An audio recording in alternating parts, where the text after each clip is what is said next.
ਏਕੰਕਾਰ ਸਤਿਗੁਰੂ ਤੇ ਪ੍ਰਸਾਦ ਸਚ ਹੋਏ। ਵਾਹਿਗੁਰੂ ਜੀ ਕੀ ਫਤਿਹ ਹੈ। ਬਿਘਨ ਬਿਨਾਸਨ ਸੋਈ।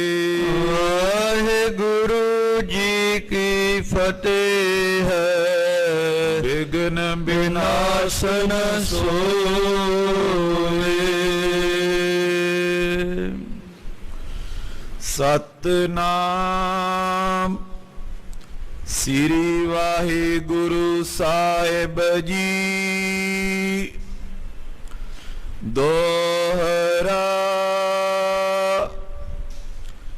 ਏਕ ਸਮੇਂ ਏਕਲ ਗੁਰੂ ਬੈਠੇ ਅੰਤਰ ਪੌਨ। ਥਿਰ ਪ੍ਰਿਅੰਕ ਪਰ ਹਰ ਕੇਉਰ ਨਹੀਂ ਸਮੀਪੀ ਕੌਣ। ਵਾਹਿਗੁਰੂ ਜੀ ਕਾ ਖਾਲਸਾ ਵਾਹਿਗੁਰੂ ਜੀ ਕੀ ਫਤਿਹ। ਸਤਿਗੁਰ ਬਾਣੀ ਪੁਰਖ ਪ੍ਰਖੋਤਮ ਬਾਣੀ ਸਿਓ ਚਿਤ ਲਾਵੇ ਗੋ। ਗੁਰਬਾਣੀ ਸੁਣਤ ਮੇਰਾ ਮਨ ਦਰਵਿਆ। ਮਨ ਭੀਨਾ ਨਿਜ ਘਰ ਆਵੇਗੋ। ਪਰਮ ਸਨਮਾਨਯੋਗ ਸਤਿਕਾਰਯੋਗ ਸਤਿਗੁਰਾਂ ਦੀ ਸਾਜੀ ਨਵਾਜੀ ਹੋਈ ਗੁਰੂ ਰੂਪ ਗੁਰੂ ਖਾਲਸਾ ਸਾਧ ਸੰਗਤ ਜੀਓ। ਅਤਿਅੰਤ ਵੱਡੇ ਭਾਗ ਹਨ, ਤਨਤਾ ਦੇ ਪਾਤਰ ਹੋ। ਦੀਨ ਦੁਨੀਆ ਦੇ ਮਾਲਕ, ਚਬਰ ਛਤਰ ਤਖਤਾਂ ਦੇ ਸੁਆਮੀ, ਧੰਨ ਧੰਨ ਸਾਹਿਬ ਸ੍ਰੀ ਗੁਰੂ ਗ੍ਰੰਥ ਸਾਹਿਬ ਪਾਤਸ਼ਾਹ ਮਹਾਰਾਜ ਜੀ ਦੇ ਪਾਵਨ ਪਵਿੱਤਰ ਚਰਨਾਂ ਦੇ ਵਿੱਚ ਨਤਮਸਤਕ ਹੋ ਕੇ ਤਿਲਕ ਔਰ ਜੰਜੂ ਦੇ ਰੱਖਿਅਕ ਨੌਵੇਂ ਗੁਰਦੇਵ ਧੰਨ ਸ੍ਰੀ ਗੁਰੂ ਤੇਗ ਬਹਾਦਰ ਪਾਤਸ਼ਾਹ ਮਹਾਰਾਜ ਜੀ ਦੇ ਪਾਵਨ ਪਵਿੱਤਰ ਚਰਨ ਛੋਹ ਇਤਿਹਾਸਿਕ ਅਸਥਾਨ ਗੁਰਦੁਆਰਾ ਸ੍ਰੀ ਦੁੱਖ ਨਿਵਾਰਨ ਸਾਹਿਬ ਦੀ ਪਾਵਨ ਧਰਤੀ ਉੱਤੇ ਸੰਧਿਆ ਵੇਲੇ ਦੇ ਦੀਵਾਨਾਂ ਦੇ ਵਿੱਚ ਹਾਜ਼ਰੀਆਂ ਭਰ ਕੇ ਆਪਣਾ ਮਨੁੱਖਾ ਜੀਵਨ ਸਫਲਾ ਔਰ ਸਕਾਰਤਾ ਬਣਾ ਰਹੇ ਹੋ। ਸਤਿਗੁਰੂ ਮਹਾਰਾਜ ਜੀ ਦੀ ਦਇਆ ਮਿਆ ਦੇ ਨਾਲ ਸੰਧਿਆ ਵੇਲੇ ਦੇ ਦੀਵਾਨਾਂ ਦੇ ਵਿੱਚ ਨਿਤਾ ਪ੍ਰਤੀ ਗੁਰੂ ਇਤਿਹਾਸ ਦੀ ਚੱਲ ਰਹੀ ਲੜੀਵਾਰ ਕਥਾ ਨੂੰ ਪੜ੍ਹਨ ਔਰ ਸੁਣਨ ਦਾ ਸੁਭਾਗ ਸਮਾਂ ਸਾਨੂੰ ਸਾਰਿਆਂ ਨੂੰ ਪ੍ਰਾਪਤ ਹੋ ਰਿਹਾ ਹੈ। ਛੇਵੇਂ ਪਾਤਸ਼ਾਹ ਮੀਰੀ ਪੀਰੀ ਦੇ ਮਾਲਕ, ਬਾਜਾਂ ਵਾਲੇ, ਤਖਤਾਂ ਵਾਲੇ, ਤਾਜਾਂ ਵਾਲੇ ਸਤਿਗੁਰੂ ਪਾਤਸ਼ਾਹ ਮਹਾਰਾਜ ਜੀ ਦੇ ਕੋਲ ਨਾਰਦ ਮੁਨੀ ਆਇਆ। ਦੇਵ ਰਿਸ਼ੀ ਹੈ ਤੇ ਨਾਰਦ ਰਿਸ਼ੀ ਨੇ ਆ ਕੇ ਸਤਿਗੁਰੂ ਮਹਾਰਾਜ ਜੀ ਨੂੰ ਬੰਦਨਾ ਕੀਤੀ ਹੈ, ਬੇਨਤੀ ਕੀਤੀ ਹੈ ਕਿ ਮਹਾਰਾਜ ਜਿਸ ਪ੍ਰਯੋਜਨ ਵਾਸਤੇ, ਜਿਸ ਕਾਰਜ ਵਾਸਤੇ ਆਪ ਜੀਆਂ ਨੇ ਤਨ ਧਾਰਿਆ ਹੈ, ਸਤਿਗੁਰੂ ਮਹਾਰਾਜ ਉਹ ਜੰਗਾਂ ਯੁੱਧਾਂ ਦਾ ਕਾਰਜ ਆਪ ਜੀ ਪ੍ਰਾਰੰਭ ਕਰੋ। ਇਹ ਬੇਨਤੀ ਨਾਰਦ ਮੁਨੀ ਨੇ ਆ ਕੇ ਕੀਤੀ ਹੈ। ਧੰਨ ਗੁਰੂ ਹਰਗੋਬਿੰਦ ਪਾਤਸ਼ਾਹ ਮਹਾਰਾਜ ਜੀ ਨੇ ਨਾਰਦ ਮੁਨੀ ਨੂੰ ਦੱਸਿਆ ਹੈ ਵੇ ਹੁਣ ਜੰਗਾਂ ਯੁੱਧਾਂ ਦਾ ਸਮਾਂ ਨੇੜੇ ਆ ਚੁੱਕਾ ਹੈ। ਆਉਣ ਵਾਲੇ ਸਮੇਂ ਦੇ ਵਿੱਚ ਸਾਡਾ ਪੁੱਤਰਾ ਆਪ ਧੰਨ ਸ੍ਰੀ ਗੁਰੂ ਗੋਬਿੰਦ ਸਿੰਘ ਪਾਤਸ਼ਾਹ ਮਹਾਰਾਜ ਖਾਲਸਾ ਸਾਜ ਕੇ ਰਚਿਓ ਖਾਲਸਾ ਪੰਥ ਕਰਾਰਾ, ਮਹਾ ਤੇਜਸਵੀ ਦੰਗੇਬਾਜ਼, ਲੜਨ ਮਰਨ ਤੇ ਕਰਾ ਨਾ ਲਾਜ। ਸਾਡੇ ਪੋਤਰੇ ਨੇ ਐਸਾ ਖਾਲਸਾ ਸਾਜਣਾ ਹੈ ਜਿਹੜਾ ਇਹਨਾਂ ਤੁਰਕਾਂ ਦੀਆਂ ਸਾਰੀਆਂ ਸਫਾ ਨੂੰ ਮਲੀਆ ਮੇਟ ਕਰਕੇ ਰੱਖ ਦੇਵੇਗਾ। ਉੱਠ ਗਈ ਸਫਾ ਮਲੇਸ਼ਕੀ, ਕਰ ਕੂੜਾ ਪਾਸਾਰ, ਡੰਕਾ ਬਾਜੇ ਫਤਿਹ ਕਾ ਨਿਹ ਕਲੰਕ ਅਵਤਾਰ। ਉਹ ਸਮਾਂ ਹੁਣ ਨੇੜੇ ਆ ਚੁੱਕਾ ਹੈ ਜੰਗਾਂ ਯੁੱਧਾਂ ਦਾ। ਨਾਰਦ ਦੇਵ ਰਿਸ਼ੀ ਸਤਿਗੁਰੂ ਮਹਾਰਾਜ ਜੀ ਨੂੰ ਮੱਥਾ ਟੇਕ ਕੇ ਵਾਪਸ ਗਿਆ ਹੈ। ਗੁਰੂ ਮਹਾਰਾਜ ਜੀ ਨੇ ਆਪਣੇ ਤੋਸ਼ੇਖਾਨੇ ਦੇ ਵਿੱਚੋਂ ਸਾਰੇ ਅਸਤਰ ਸ਼ਸਤਰ ਬਾਹਰ ਕਢਵਾ ਕੇ ਆਪਣੇ ਸਿੱਖਾਂ ਦੇ ਵਿੱਚ ਵਰਤਾਏ ਨੇ। ਜਿਹਦੇ ਕੋਲ ਤੇਗ ਨਹੀਂ, ਮਹਾਰਾਜ ਜੀ ਨੇ ਉਸ ਨੂੰ ਤੇਗ ਦਿੱਤੀ ਹੈ। ਜਿਸ ਨੂੰ ਬਰਛੇ ਦੀ ਲੋੜ ਹੈ, ਢਾਲੇ ਦੀ ਲੋੜ ਹੈ, ਸਾਰਿਆਂ ਨੂੰ ਮਹਾਰਾਜ ਜੀ ਨੇ ਸ਼ਸਤਰ ਦਿੱਤੇ ਨੇ। ਜਿਸ ਨੂੰ ਅਰਾਕਿਆਂ ਦੀ ਲੋੜ ਹੈ ਉਸ ਨੂੰ ਘੋੜੇ ਦਿੱਤੇ ਨੇ। ਸਿੱਖ ਸੋਚਦੇ ਨੇ ਕਿ ਗੁਰੂ ਮਹਾਰਾਜ ਤਿਆਰੀ ਕਰਾ ਰਹੇ ਨੇ, ਸ਼ਸਤਰ ਵੰਡ ਰਹੇ ਨੇ, ਲੱਗਦਾ ਕਿਤੇ ਅੱਗੇ ਨੂੰ ਮਹਾਰਾਜ ਜੀ ਚਾਲਾ ਪਾਉਣਗੇ। ਪਰ ਗੁਰੂ ਪਾਤਸ਼ਾਹ ਮਹਾਰਾਜ ਜੰਗ ਯੁੱਧ ਦੀ ਤਿਆਰੀ ਕਰ ਰਹੇ ਨੇ। ਨਾਰਦ ਰਿਸ਼ੀ ਤੋਂ ਬਾਅਦ ਹੁਣ ਕਲਹ ਦਾ ਆਗਮਨ ਹੋ ਰਿਹਾ ਹੈ, ਕਿਉਂਕਿ ਜਿੱਥੇ ਨਾਰਦ ਹੈ ਉੱਥੇ ਕਲਹ ਨੇ ਵੀ ਆਉਣਾ ਹੈ। ਲੜਾਈ ਦੀ ਦੇਵੀ ਹੈ, ਕਲਹ ਕਲੇਸ਼ ਦੀ ਦੇਵੀ ਹੈ ਕਲਹ। ਨੱਚੀ ਕਲ ਸਰੋਸਰੀ, ਕਲ ਨਾਰਦ ਡੋਰੂ ਵਾਇਆ। ਨਾਰਦ ਦੀ ਘਰਵਾਰੀ ਹੈ ਕਲਹ। ਜਿਸ ਪ੍ਰਕਾਰ ਕਲਹ ਦਾ ਆਗਮਨ ਹੋ ਰਿਹਾ ਹੈ, ਉਹ ਆਣ ਕੇ ਸਤਿਗੁਰੂ ਸੱਚੇ ਪਾਤਸ਼ਾਹ ਮਹਾਰਾਜ ਜੀ ਨੂੰ ਕਿੱਦਾਂ ਬੇਨਤੀ ਕਰ ਰਹੀ ਹੈ। ਆਓ ਉਸ ਕਥਾ ਨੂੰ ਸਰਵਣ ਕਰੀਏ।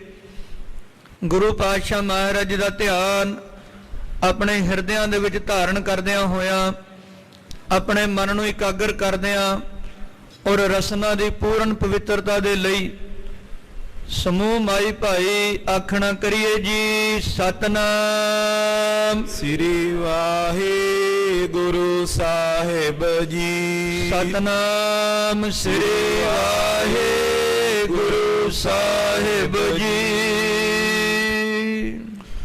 ਦੋਹਰਾ ਇੱਕ ਸਮੇਂ ਏਕਲ ਗੁਰੂ ਬੈਠੇ ਅੰਤਰ ਪਾਉਨ। ਇੱਕ ਸਮੇਂ ਛੇਵੇਂ ਪਾਤਸ਼ਾਹ ਮੀਰੀ ਪੀਰੀ ਦੇ ਮਾਲਕ ਆਪਣੇ ਮਹਿਲਾਂ ਦੇ ਵਿੱਚ ਬੈਠੇ ਨੇ ਤੇ ਗੁਰੂ ਪਾਤਸ਼ਾਹ ਮਹਾਰਾਜ ਜੀ ਇਕੱਲਿਆਂ ਨੇ, ਇਕਾਂਤ ਦੇ ਵਿੱਚ ਨੇ। ਸਤਿਗੁਰ ਮਹਾਰਾਜ ਜੀ ਦੇ ਕੋਲ, ਸਤਿਗੁਰਾਂ ਦੇ ਲਾਗੇ ਹੋਰ ਕੋਈ ਵੀ ਸੇਵਾਦਾਰ ਜਾਂ ਸਿੱਖ ਉਹ ਕੋਈ ਵੀ ਨਹੀਂ ਹੈ। ਗੁਰੂ ਪਾਤਸ਼ਾਹ ਮਹਾਰਾਜ ਜੀ ਇਕੱਲਿਆਂ ਹੀ ਬਿਰਾਜੇ ਹਨ। ਥਿਰ ਪ੍ਰਿਅੰਕ ਪਰ ਹਰਖੇ ਉਰ ਨਹੀਂ ਸਮੀਪੀ ਕੌਣ। ਗੁਰੂ ਪਾਤਸ਼ਾਹ ਮਹਾਰਾਜ ਬੜੀ ਖੁਸ਼ੀ ਦੇ ਨਾਲ ਆਪਣੇ ਪਲੰਗੇ ਦੇ ਉੱਤੇ ਬੈਠੇ ਨੇ। ਪਲੰਗੇ ਦੇ ਉੱਤੇ ਮਹਾਰਾਜ ਜੀ ਬਿਰਾਜੇ ਨੇ। ਸਾਰਿਆਂ ਨੂੰ ਮਹਾਰਾਜ ਜੀ ਨੇ ਆਗਿਆ ਕੀਤੀ ਹੋਈ ਹੈ, ਕੋਈ ਵੀ ਸਤਿਗੁਰਾਂ ਦੇ ਲਾਗੇ ਨਹੀਂ। ਗੁਰੂ ਮਹਾਰਾਜ ਜੀ ਇਕਾਂਤ ਦੇ ਵਿੱਚ ਬਿਰਾਜੇ ਹੋਏ ਹਨ। ਚੌਪਈ ਸਕਲ ਜੋਗਨੀ ਕੋ ਸਿਰਦਾਰ। ਸਾਧ ਸੰਗਤ ਜੀ, ਜਦੋਂ ਗੁਰੂ ਪਾਤਸ਼ਾਹ ਮਹਾਰਾਜ ਇਕੱਲਿਆਂ ਬੈਠੇ ਨੇ ਇਕਾਂਤ ਦੇ ਵਿੱਚ, ਇੰਨੇ ਨੂੰ ਸਾਰੀਆਂ ਜੋਗਣੀਆਂ ਦੀ ਜਿਹੜੀ ਸਰਦਾਰ ਹੈ ਨਾ, ਜਿਹੜੀ ਮੁਖੀਆ ਹੈ ਸਾਰੀ ਜੋਗਣੀਆਂ ਦੀ, 64 ਜੋਗਣੀਆਂ ਨੇ। ਗੁਪਤ ਮੰਡਲ ਦੇ ਵਰਤਾਰੇ ਨੇ, ਕਈ ਸ਼ਕਤੀਆਂ ਨੇ ਤੇ ਉਹਨਾਂ ਸ਼ਕਤੀਆਂ ਦੇ ਵਿੱਚੋਂ ਕੁਝ ਕੁ ਜੋਗਣੀਆਂ ਨੇ, 64 ਜੋਗਣੀਆਂ। ਕਹਿੰਦੇ ਉਹਨਾਂ ਜੋਗਣੀਆਂ ਦੀ ਜਿਹੜੀ ਸਰਦਾਰ ਹੈ, ਜਿਸ ਕੋ ਰੂਪ ਮਹਾ ਬਿਕਰਾਰ। ਤੇ ਉਹ 64 ਜੋਗਣੀਆਂ ਦੀ ਸਰਦਾਰ ਆਈ ਹੈ ਜਿਹਦਾ ਰੂਪ ਬੜਾ ਭਿਅੰਕਰ ਹੈ, ਜਿਹਦਾ ਰੂਪ ਬੜਾ ਹੀ ਭਿਆਨਕ ਦਿਖਾਈ ਦਿੰਦਾ ਹੈ। ਕਲਹਾ ਨਾਮ ਸ਼ਿਆਮ ਤਨ ਤਾਰਾ। ਤੇ ਜੋਗਣੀਆਂ ਦੀ ਜੋ ਸਰਦਾਰ ਆਈ ਹੈ ਉਸ ਦਾ ਨਾਮ ਹੈ ਕਲਹ। ਕਲਹ ਦਾ ਆਗਮਨ ਹੋਇਆ ਤੇ ਉਸਦੇ ਸਰੀਰ ਦਾ ਰੰਗ ਸ਼ਿਆਮ ਵਰਨੀਆ ਹੈ। ਸ਼ਿਆਮ ਵਰਨੀਆ ਕਹਿੰਦੇ ਕਾਲੇ ਜੇ ਰੰਗ ਨੂੰ। ਸਾਰਾ ਸਰੀਰ ਉਹਦਾ ਸ਼ਾਹ ਕਾਲਾ ਹੈ, ਬੜਾ ਭਿਅੰਕਰ ਉਹ ਦਿਖਾਈ ਦਿੰਦਾ ਹੈ। ਦੀਰਘ ਦਾਂਤ ਤੁੰਡ ਬਿਸਤਾਰਾ। ਕਹਿੰਦੇ ਕਾਲਾ ਸਰੀਰ ਹੈ ਤੇ ਦੰਦ ਬਾਹਰ ਨਿਕਲੇ ਹੋਏ ਨੇ ਮੂੰਹ ਦੇ ਵਿੱਚੋਂ। 2 ਦੰਦ ਮੁਖ ਦੇ ਵਿੱਚੋਂ ਬਾਹਰ ਨਿਕਲੇ ਹੋਏ ਨੇ ਤੇ ਤੁੰਡ ਵਿਸਤਾਰਾ। ਤੇ ਉਸ ਕਲਹ ਨੇ ਆਪਣਾ ਮੂੰਹ ਅੱਡਿਆ ਹੋਇਆ, ਬੜਾ ਭਿਆਨਕ ਰੂਪ ਹੈ ਤੇ ਉਸਨੇ ਆਪਣਾ ਮੂੰਹ ਅੱਡਿਆ ਹੋਇਆ ਹੈ। ਬ੍ਰਿੰਦ ਜੋਗਨੀ ਜਾਂ ਕੇ ਸੰਗ। ਤੇ ਕੁਝ ਕੁ ਜੋਗਣੀਆਂ ਉਸ ਦੇ ਨਾਲ ਨੇ। ਸਰਦਾਰ ਹੈ ਜੋਗਣੀਆਂ ਦੀ, ਕੁਝ ਕੁ ਜੋਗਣੀਆਂ ਨੂੰ ਆਪਣੇ ਨਾਲ ਲਿਆ ਹੋਇਆ ਤੇ ਉਹ ਕਲਹ ਸਤਿਗੁਰੂ ਮਹਾਰਾਜ ਜੀ ਦੇ ਕੋਲ ਆ ਰਹੀ ਹੈ। ਦਾਰੁਨ ਬਨੇ ਜਿਨੋਂ ਕੇ ਅੰਗ। ਕਹਿੰਦੇ ਉਹਨਾਂ ਜੋਗਣੀਆਂ ਦੇ ਵੀ ਜਿਹੜੇ ਅੰਗ ਨੇ ਨਾ ਸਰੀਰ ਦੇ, ਉਹ ਵੀ ਬੜੇ ਭਿਆਨਕ ਨੇ। ਉਹਨਾਂ ਦੇ ਅੰਗ ਉਹ ਬੜੇ ਭਿਅੰਕਰ ਦਿਖਾਈ ਦਿੰਦੇ, ਬੜੇ ਵਿਕਰਾਲ ਹਨ। ਲਾਲ ਬਾਲ ਛੁੱਟ ਬੜੇ ਪਿਚਾਰੀ। ਕਹਿੰਦੇ ਲਾਲ ਵਾਲ ਨੇ ਉਹਨਾਂ ਦੇ, ਕਾਲੇ ਰੰਗ ਦੇ ਸਰੀਰ ਨੇ ਤੇ ਲਾਲ ਉਹਨਾਂ ਦੇ ਵਾਲ ਨੇ ਤੇ ਵਾਲ ਪਿੱਛੇ ਨੂੰ ਸੁੱਟੇ ਹੋਏ ਨੇ। ਬੜੇ ਲੰਮੇ ਲੰਮੇ ਵਾਲ ਨੇ ਲਾਲ ਰੰਗ ਦੇ ਤੇ ਪਿੱਛੇ ਨੂੰ ਉਹਨਾਂ ਨੇ ਵਾਲ ਸੁੱਟੇ ਹੋਏ ਹਨ। ਸੂਕੇ ਚਰਮ ਦਿਖੇ ਗਨ ਨਾਰੀ। ਸਾਰਾ ਸਰੀਰ ਉਹਨਾਂ ਦਾ ਸੁੱਕਿਆ ਹੋਇਆ, ਇੱਕ ਤਾਂ ਸਰੀਰ ਪਹਿਲਾਂ ਹੀ ਕਾਲਾ ਤੇ ਉੱਪਰੋਂ ਸਰੀਰ ਸੁੱਕਿਆ ਹੋਇਆ, ਹੱਡ ਦਿਖਾਈ ਦਿੰਦੇ ਨੇ ਤੇ ਕਹਿੰਦੇ ਜਿੰਨੀਆਂ ਸਰੀਰ ਦੀਆਂ ਨਾੜੀਆਂ ਨੇ ਨਾ ਉਹ ਵੀ ਦਿਖਾਈ ਦੇ ਰਹੀਆਂ ਹਨ। ਲਾਲ ਬਿਲੋਚਨ ਸ਼੍ਰੋਣਤ ਸਰਸੇ। ਕਹਿੰਦੇ ਅੱਖਾਂ ਲਾਲ ਨੇ, ਇਦਾਂ ਲਾਲ ਨੇ ਮਾਨੋ ਅੱਖਾਂ ਦੇ ਵਿੱਚ ਲਹੂ ਉਤਰਿਆ ਹੋਵੇ, ਅੱਖਾਂ ਦੇ ਵਿੱਚੋਂ ਮਾਨੋ ਖੂਨ ਉਤਰਿਆ ਹੋਵੇ। ਖੱਪਰ ਤਰੇ ਖੋਪਰੀ ਕਰਸੇ। ਤੇ ਆਪਣੇ ਹੱਥਾਂ ਦੇ ਵਿੱਚ ਨਾ ਖੱਪਰ ਫੜੇ ਹੋਏ ਨੇ। ਖੱਪਰ ਕਹਿੰਦੇ ਕਾਲੇ ਜਿਹੇ ਰੰਗ ਦਾ ਇੱਕ ਭਾਂਡਾ ਜਿਹਾ ਹੁੰਦਾ, ਉਹ ਹੁੰਦਾ, ਪਰ ਇਹਨਾਂ ਜੋਗਣੀਆਂ ਨੇ ਉਹ ਖੱਪਰ ਨਹੀਂ। ਤੇ ਜਿਹੜੀਆਂ ਖੋਪੜੀਆਂ ਨੇ ਨਾ ਮਨੁੱਖੇ ਸਰੀਰ ਦੀਆਂ, ਕਹਿੰਦੇ ਸਿਰ ਦੀਆਂ ਖੋਪੜੀਆਂ ਦਾ ਖੱਪਰ ਬਣਾਇਆ ਹੋਇਆ, ਉਹ ਖੱਪਰ ਇਹਨਾਂ ਨੇ ਹੱਥਾਂ ਦੇ ਵਿੱਚ ਫੜੇ ਹੋਏ ਹਨ। ਹਾਡਨ ਮਾਲ ਵਿਸਾਲ ਕਰਾਲਾ। ਤੇ ਹੱਡੀਆਂ ਦੀ ਮਾਲਾ ਆਪਣੇ ਸਰੀਰ ਦੇ ਵਿੱਚ, ਗਲੇ ਦੇ ਵਿੱਚ ਪਾਈ ਹੋਈ ਆ। ਹੱਥਾਂ ਦੇ ਵਿੱਚ ਖੋਪੜੀਆਂ ਫੜੀਆਂ, ਖੱਪਰ ਫੜੇ ਹੋਏ ਨੇ ਤੇ ਹੱਡੀਆਂ ਦੀ ਮਾਲਾ ਆਪਣੇ ਸਰੀਰ ਦੇ ਵਿੱਚ ਧਾਰਨ ਕੀਤੀ ਹੋਈ ਹੈ। ਜੀਰਣ ਚੀਰ ਮਲੀਨ ਕੁਢਾਲਾ। ਤੇ ਸਰੀਰ ਦੇ ਉੱਤੇ ਬੜੇ ਹੀ ਪਾਟੇ ਪੁਰਾਣੇ ਜੇ, ਬੜੇ ਹੀ ਗੰਦੇ ਮੈਲੇ ਕੁਚੈਲੇ ਕੱਪੜੇ ਪਾਏ ਹੋਏ ਨੇ। ਕਈ ਸਾਲਾਂ ਦੇ ਉਹ ਗੰਦੇ ਜੇ ਮੈਲੇ ਕੁਚੈਲੇ ਕੱਪੜੇ, ਬਸਤਰ ਇਹਨਾਂ ਜੋਗਣੀਆਂ ਨੇ ਧਾਰਨ ਕੀਤੇ ਹਨ।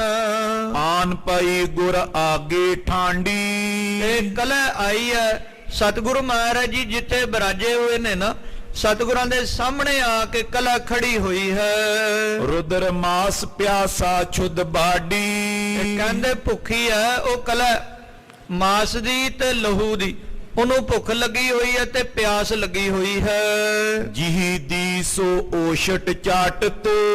ਤੇ ਆਪਣੇ ਸੁੱਕੇ ਬੁੱਲਾਂ ਨੂੰ ਆਪਣੀ ਜੀਭਾਂ ਦੇ ਨਾਲ ਚੱਟਦੀ ਹੈ। ਦੰਦ ਬਾਹਰ ਨਿਕਲੇ ਹੋਏ ਨੇ ਤੇ ਮੂੰਹ ਅੱਡਿਆ ਹੋਇਆ, ਜੀਭ ਦੇ ਨਾਲ ਆਪਣੇ ਬੁੱਲਾਂ ਨੂੰ ਚੱਟਦੀ ਹੈ। ਜੈ ਪਿਖ ਕਾ ਤੁਰ ਕੇ ਉਰ ਫਾਟਤ। ਇਹੋ ਜਿਹਾ ਭਿਆਨਕ ਰੂਪ ਹੈ ਵੀ ਜਿਹਨੂੰ ਦੇਖ ਕੇ ਮਾੜੇ ਬੰਦੇ ਦੇ ਤਾਂ ਦਿਲ ਹੀ ਕੰਬ ਜਾਵੇ। ਕਹਿੰਦੇ ਕਾਇਰ ਬੰਦਾ ਹੋਵੇ ਨਾ, ਉਹਦੀ ਤਾਂ ਰੂਹ ਹੀ ਕੰਬ ਜਾਵੇ। ਇਹੋ ਜਿਹਾ ਭਿਆਨਕ ਸਰੂਪ ਉਸ ਕਲਾ ਨੇ ਬਣਾਇਆ ਹੋਇਆ ਹੈ। ਨਮੋ ਕਰੀ ਗੁਰ ਬੂਜਨ ਕੀਨੀ। ਤੇ ਮਹਾਰਾਜ ਦੇ ਸਾਹਮਣੇ ਆਣ ਕੇ ਖੜੀ ਹੋਈ ਹੈ ਕਲਾ। ਕੁਝ ਜੋਗਣੀਆਂ ਨਾਲ ਨੇ, ਸਤਿਗੁਰੂ ਮਹਾਰਾਜ ਨੂੰ ਆ ਕੇ ਨਮਾਮ ਕਰਦੀ ਹੈ, ਨਮਸਕਾਰ ਕਰਦੀ ਹੈ, ਬੰਦਨਾ ਕਰਦੀ ਹੈ। ਕੌਣ ਅਹੇ ਤੂੰ ਲਾਜ ਬਿਹੀਨੀ। ਜਦੋਂ ਇਸ ਕਲਾ ਨੇ ਆਣ ਕੇ ਸਤਿਗੁਰਾਂ ਨੂੰ ਨਮਸਕਾਰ ਕੀਤੀ ਤੇ ਗੁਰੂ ਮਹਾਰਾਜ ਨੇ ਦੇਖਿਆ ਤੇ ਮਹਾਰਾਜ ਜੀ ਕਹਿੰਦੇ ਲਾਜ ਤੋਂ ਹੀਣੀ ਤੂੰ ਕੌਣ ਹੈ, ਲੱਜਾ ਤੋਂ ਹੀਣੀ ਐ ਇਸਤਰੀ ਇਹ ਤੂੰ ਕੌਣ ਹੈ। ਸੰਕਟ ਵੱਡ ਆਕਾਰ ਕੋ ਤਾਰਾ। ਇਹੋ ਜਿਹਾ ਆਕਾਰ ਬਣਾਇਆ ਹੋਇਆ, ਲੱਗਦਾ ਕੋਈ ਸੰਕਟ ਆਣ ਪਿਆ ਤੈਨੂੰ, ਲੱਗਦਾ ਕੋਈ ਦੁੱਖ ਹੈ, ਕੋਈ ਤਕਲੀਫ ਹੈ, ਕੋਈ ਤੈਨੂੰ ਸੰਕਟ ਆਣ ਪਿਆ ਹੈ। ਕਹਿ ਕਰੂਪ ਦਾਰਦ ਕੁਰਿਆਰਾ। ਜਾਂ ਫਿਰ ਇਦਾਂ ਜਾਪਦਾ ਵੀ ਕੂੜ ਨੇ ਦਲਿੱਦਰ ਦਾ ਰੂਪ ਬਣਾ ਲਿਆ ਹੋਵੇ। ਕੂੜ ਨੇ, ਝੂਠ ਨੇ ਆਦਿਕ ਉਹ ਦਲਿੱਦਰ ਦਾ ਹੀ ਰੂਪ ਬਣਾਇਆ ਹੋਵੇ। ਕਿਦੋਂ ਮ੍ਰਿਤ ਤੁਰ ਕਨ ਕੀ ਆਈ। ਮਹਾਰਾਜ ਜੀ ਬੋਲੇ, ਕਹਿੰਦੇ ਇਹੋ ਜਿਹਾ ਸਰੂਪ ਬਣਾਇਆ ਕਿਧਰੇ ਤੁਰਕਾਂ ਦੀ ਮੌਤ ਤਾਂ ਨਹੀਂ ਆ ਗਈ। ਮਹਾਰਾਜ ਬੋਲੇ ਉਸ ਵੇਲੇ, ਜਾਣੀ ਜਾਣਦੇ ਸਤਿਗੁਰੂ, ਕਹਿੰਦੇ ਕਿਤੇ ਤੁਰਕਾਂ ਦੀ ਸ਼ਾਮਤ ਤਾਂ ਨਹੀਂ ਆਈ, ਕਿਤੇ ਤੁਰਕਾਂ ਦੀ ਮੌਤ ਤਾਂ ਨਹੀਂ ਆ ਗਈ। ਕਿਆ ਚਿਤ ਬਾਚਿਤ ਦਿਓ ਬਤਾਈ। ਤੇ ਕਿਉਂ ਆਈ ਹੈ ਸਾਡੇ ਕੋਲ, ਤੇਰੇ ਮਨ ਦਾ ਕੀ ਪ੍ਰਯੋਜਨ ਹੈ, ਆਪਣੇ ਮਨ ਵਿੱਚ ਕੀ ਚਾਹੁੰਦੀ ਹੈ ਸਾਨੂੰ ਦੱਸ ਦੇ। ਸੁਨ ਬੋਲੀ ਕਲਹਾ ਮਮ ਨਾਮ। ਤੇ ਜਦੋਂ ਪਾਤਸ਼ਾਹ ਮਹਾਰਾਜ ਨੇ ਪੁੱਛਿਆ ਉਸ ਵੇਲੇ ਕਲਾ ਬੋਲੀ, ਕਹਿੰਦੀ ਮਹਾਰਾਜ ਜੀ ਮੇਰਾ ਨਾਮ ਕਲਾ ਹੈ। ਮਹਾਰਾਜ ਨਾਰਦ ਮੁਨੀ ਦੀ ਘਰ ਵਾਲੀਆਂ ਤੇ ਕਲਾ ਮੇਰਾ ਨਾਮ ਹੈ। ਛੁਦਾ ਤ੍ਰਿਖਾ ਮੇਟਨ ਕੇ ਕਾਮ। ਮਹਾਰਾਜ ਮੈਂ ਤੁਹਾਡੇ ਕੋਲ ਆਈ ਆ ਆਪਣੀ ਭੁੱਖ ਮਿਟਾਉਣ ਲਈ। ਮਹਾਰਾਜ ਸਾਨੂੰ ਬੜੀ ਡਾਢੀ ਭੁੱਖ ਲੱਗੀ ਹੈ, ਸਾਨੂੰ ਬੜੀ ਜ਼ਿਆਦਾ ਪਿਆਸ ਲੱਗੀ ਹੈ ਤੇ ਮਹਾਰਾਜ ਆਪਣੀ ਪਿਆਸ ਤੇ ਭੁੱਖ ਮਿਟਾਉਣ ਵਾਸਤੇ ਤੁਹਾਡੇ ਕੋਲ ਮੈਂ ਚੱਲ ਕੇ ਆਈ ਹਾਂ। ਚਲ ਆਈ ਮੈਂ ਤੀਰ ਤੁਹਾਰੇ। ਮਹਾਰਾਜ ਤੁਹਾਡੇ ਦਰਸ਼ਨਾਂ ਨੂੰ ਇਸੇ ਕਰਕੇ ਮੈਂ ਆਪ ਜੀਆਂ ਦੇ ਕੋਲ ਚੱਲ ਕੇ ਆਈ ਹਾਂ। ਤੁਸੀਂ ਇਕਾਂਤ ਦੇ ਵਿੱਚ ਬੈਠੇ ਹੋ ਤੇ ਇਸੇ ਕਰਕੇ ਮੈਂ ਆਪ ਜੀਆਂ ਦੇ ਕੋਲ ਆਈ ਹਾਂ। ਦਿਓ ਆਹਾਰ ਮੇਰੋ ਹਿਤਕਾਰੇ। ਮਹਾਰਾਜ ਕਿਰਪਾ ਕਰਕੇ ਸਾਨੂੰ ਮਨ ਭਾਉਂਦਾ ਆਹਾਰ ਦੇ ਦਿਓ, ਜੋ ਅਸੀਂ ਛਕਦੀਆਂ ਨਾ ਮਹਾਰਾਜ। ਭੁੱਖ ਲੱਗੀ ਹੈ, ਸਾਨੂੰ ਪਿਆਸ ਲੱਗੀ ਹੋਈ ਹੈ, ਤੇ ਮਹਾਰਾਜ ਕਿਰਪਾ ਕਰਕੇ ਸਾਡੇ ਭੋਜਨ ਦਾ ਪ੍ਰਬੰਧ ਕਰ ਦਿਓ। ਬੋ ਸੰਮਤ ਬੀਤੇ ਨੈ ਖਾਇਓ। ਮਹਾਰਾਜ ਕਈ ਸੰਮਤ ਕਈ ਸਾਲ ਲੰਘ ਗਏ ਮਹਾਰਾਜ, ਅਸੀਂ ਕੁਝ ਵੀ ਨਹੀਂ ਛਕਿਆ, ਨਾ ਕੁਝ ਪੀਤਾ ਤੇ ਨਾ ਕੁਝ ਖਾਧਾ। ਮਹਾਰਾਜ ਭੁੱਖਿਆਂ ਹੀ ਸਾਨੂੰ ਕਈ ਸਾਲ ਬੀਤ ਗਏ ਹਨ। ਛੁਦਾ ਤ੍ਰਿਖਾ ਤੇ ਚਿਤ ਬਿਕੁਲਾਇਓ। ਮਹਾਰਾਜ ਕਈ ਸਾਲਾਂ ਤੋਂ ਅਸੀਂ ਭੁੱਖੀਆਂ ਹਾਂ ਤੇ ਪਿਆਸ ਦੇ ਨਾਲ ਭੁੱਖ ਦੇ ਨਾਲ ਅਸੀਂ ਵਿਆਕੁਲ ਹਾਂ। ਮਹਾਰਾਜ ਜੀਭ ਦੇ ਨਾਲ ਆਪਣੇ ਬੁੱਲਾਂ ਨੂੰ ਚੱਟਦੀਆਂ ਅਸੀਂ ਬੜੀਆਂ ਵਿਆਕੁਲ ਹਾਂ। ਸਭ ਕੀ ਪੁਰੋ ਕਾਮਨਾ ਜੈਸੇ। ਸਤਿਗੁਰੂ ਮਹਾਰਾਜ ਜੀ ਤੁਸੀਂ ਸਾਰਿਆਂ ਦੀ ਕਾਮਨਾ ਪੂਰੀ ਕਰ ਦਿਓ।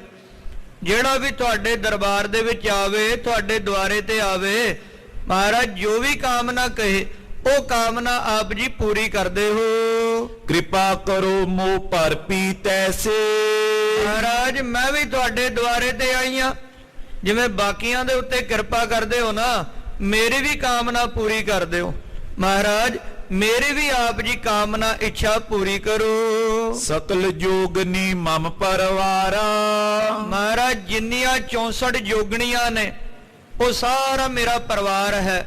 ਸਾਡੀ ਗਿਣਤੀ 64 ਦੀ ਹੈ ਮਹਾਰਾਜ। 64 ਜੋਗਣੀਆਂ ਉਹ ਮੇਰਾ ਪਰਿਵਾਰ ਹੈ। ਛੁਦਤ ਚਾਹਤੀ ਅਧਿਕ ਆਹਾਰਾ। ਅਸੀਂ ਸਾਰੀਆਂ ਭੁੱਖੀਆਂ ਹਾਂ ਮਹਾਰਾਜ। ਮੈਂ ਉਹਨਾਂ ਜੋਗਣੀਆਂ ਦੀ ਸਰਦਾਰ ਹਾਂ ਤੇ ਅਸੀਂ ਸਾਰੀਆਂ ਨਾ ਹੁਣ ਕੁਝ ਖਾਣਾ ਚਾਹੁੰਦੀਆਂ ਹਾਂ ਮਹਾਰਾਜ। ਸਾਨੂੰ ਭੁੱਖ ਲੱਗੀ ਹੈ, ਸਾਨੂੰ ਆਹਾਰ ਚਾਹੀਦਾ ਹੈ। ਸੁਨ ਗੁਰ ਕਿਓ ਅੰਨ ਮਨ ਪਾਏ। ਇਹ ਸੁਣ ਕੇ ਗੁਰੂ ਪਾਤਸ਼ਾਹ ਮਹਾਰਾਜ ਜੀ ਬੋਲੇ, ਕਹਿੰਦੇ ਕਿਹੜੇ ਅੰਨ ਦੀ ਲੋੜ ਹੈ ਤੁਹਾਨੂੰ ਦੱਸੋ। ਤੁਹਾਨੂੰ ਮਨ ਭਾਉਂਦਾ ਆਹਾਰ ਮਿਲੇਗਾ। ਅੰਨ ਛਕਣਾ ਤੁਸੀਂ ਅੰਨ ਛਕ ਸਕਦੇ ਹੋ। ਲਿਓ ਹਮ ਤੇ ਕਰ ਭੋਜਨ ਖਾਏ। ਹਾਂ ਤੁਹਾਨੂੰ ਅੰਨ ਦੀ ਲੋੜ ਹੈ ਤੇ ਸਾਡੇ ਕੋਲ ਅਨਾਜ ਪਿਆ, ਲੰਗਰਾਂ ਦੇ ਵਿੱਚ ਅੰਨ ਪਿਆ, ਤੇ ਤੁਸੀਂ ਮਨ ਭਾਉਂਦਾ ਜਿੰਨਾ ਚਾਹੀਦਾ ਤੁਹਾਨੂੰ ਉਹ ਤੁਸੀਂ ਲੈ ਸਕਦੇ ਹੋ। ਕਿੰਨੇ ਕੁ ਮਣ ਚਾਹੀਦਾ, ਕਿੰਨੇ ਕੁ ਸੇਰ ਅਨਾਜ ਚਾਹੀਦਾ, ਤੇ ਤੁਸੀਂ ਲੈ ਕੇ ਤੇ ਉਹ ਭੋਜਨ ਖਾ ਸਕਦੇ ਹੋ। ਜੇ ਤੋ ਲਗੇ ਆਹਾਰ ਕਰਨ ਕੋ। ਜੇ ਤੁਸੀਂ ਆਹਾਰ ਛਕਣਾ ਹੀ ਚਾਹੁੰਦੇ ਹੋ, ਦਿਓ ਬਤਾਏ ਲਿਓ ਉਦਰ ਭਰਨ ਕੋ। ਜਿਹੜਾ ਫਿਰ ਤੁਹਾਨੂੰ ਮਨ ਭਾਉਂਦਾ ਹੈ, ਜਾਂ ਤੁਸੀਂ ਦੱਸ ਦਿਓ ਕੀ ਛਕਣਾ। ਤੁਸੀਂ ਕੋਈ ਸਬਜੀ ਭਾਜੀ ਖਾਣੀ ਹੈ, ਕੋਈ ਦਾਲ ਛਕਣੀ ਹੈ, ਉਹ ਦੱਸ ਦਿਓ ਤੇ ਉਹੀ ਅਨਾਜ ਉਹੀ ਅੰਨ ਪ੍ਰਸ਼ਾਦਾ ਅਸੀਂ ਤਿਆਰ ਕਰ ਦਵਾਂਗੇ। ਹਮਰੇ ਕਾਮ ਅੰਨ ਨਹੀਂ ਆਵੇ। ਤੇ ਉਸ ਵੇਲੇ ਜੋਗਣੀਆਂ ਬੋਲੀਆਂ, ਜਦੋਂ ਮਹਾਰਾਜ ਜੀ ਨੇ ਪੁੱਛਿਆ ਨਾ ਭੁੱਖ ਲੱਗੀ ਆ, ਅੰਨ ਚਾਹੀਦਾ, ਅੰਨ ਛਕ ਲਓ। ਕੋਈ ਦਾਲ ਭਾਜਾ ਸਬਜੀ ਭਾਜੀ ਚਾਹੀਦੀ ਹੈ, ਜੋ ਚਾਹੀਦਾ ਦੱਸੋ, ਸਭ ਕੁਝ ਮਿਲ ਜਾਏਗਾ। ਤੇ ਉਹ ਜੋਗਣੀਆਂ ਬੋਲੀਆਂ, ਕਹਿੰਦੀਆਂ ਮਹਾਰਾਜ ਜੀ ਇਹ ਅੰਨ ਸਾਡੇ ਕਿਸੇ ਕੰਮ ਦਾ ਨਹੀਂ।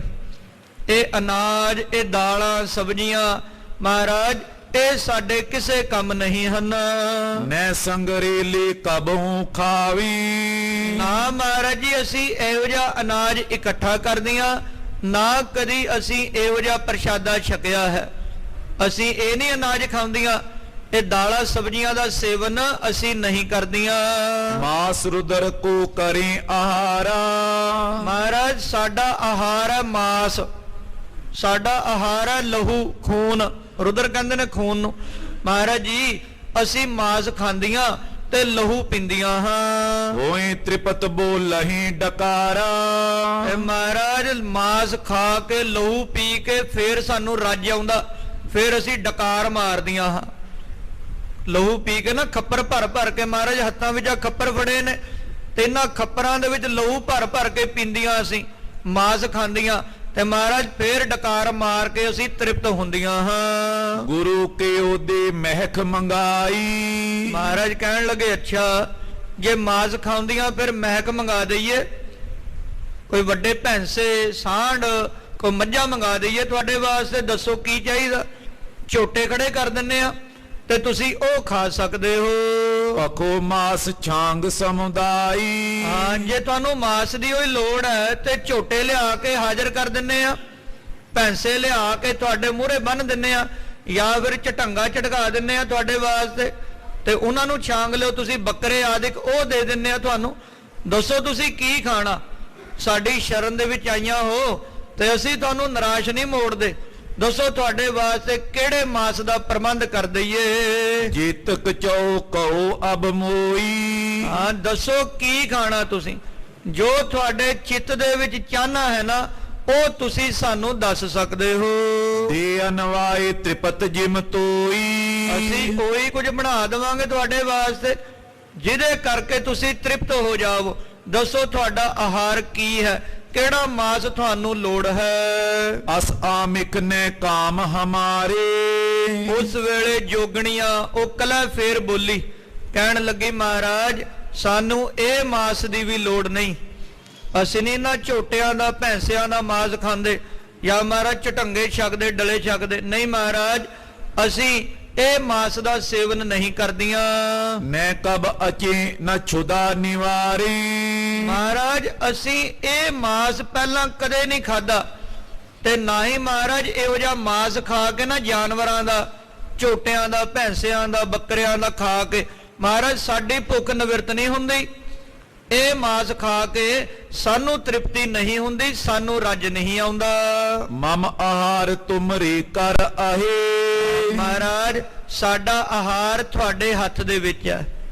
ਉਹ ਜੋਗਣੀਆਂ ਬੋਲੀਆਂ, ਕਲਹ ਬੋਲੀ ਮਹਾਰਾਜ ਜੀ ਸਾਡਾ ਆਹਾਰ ਉਹ ਤਾਂ ਤੁਸੀਂ ਹੀ ਪ੍ਰਦਾਨ ਕਰ ਸਕਦੇ ਹੋ। ਅਪਰ ਬਿਦਨ ਸੋ ਤ੍ਰਿਪਤ ਨ ਲਏ। ਹੋਰ ਕਿਸੇ ਵੀ ਪਾਸੇ ਤੋਂ, ਕਿਸੇ ਵੀ ਪ੍ਰਕਾਰ ਤੋਂ ਮਹਾਰਾਜ ਸਾਨੂੰ ਰੱਜ ਨਹੀਂ ਆਵੇਗਾ, ਅਸੀਂ ਤ੍ਰਿਪਤ ਨਹੀਂ ਹੋ ਸਕਦੀਆਂ।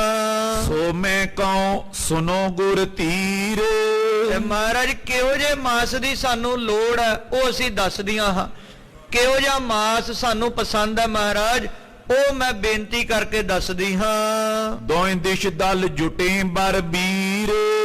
ਸਤਿਗੁਰੂ ਜੀ ਜੰਗ ਦੇ ਮੈਦਾਨ ਦੇ ਵਿੱਚ ਜਦੋਂ ਦੋਵੇਂ ਪਾਸਿਆਂ ਤੋਂ ਫੌਜਾਂ ਭਿੜਦੀਆਂ ਨੇ, ਦੋਵੇਂ ਪਾਸਿਆਂ ਤੋਂ ਸੂਰਮਿਆਂ ਦੇ ਜਦੋਂ ਭੇੜ ਹੁੰਦੇ ਹਨ, ਕਰੇ ਹੰਕਾਰ ਸ਼ਸਤਰ ਪ੍ਰਹਾਰੇ।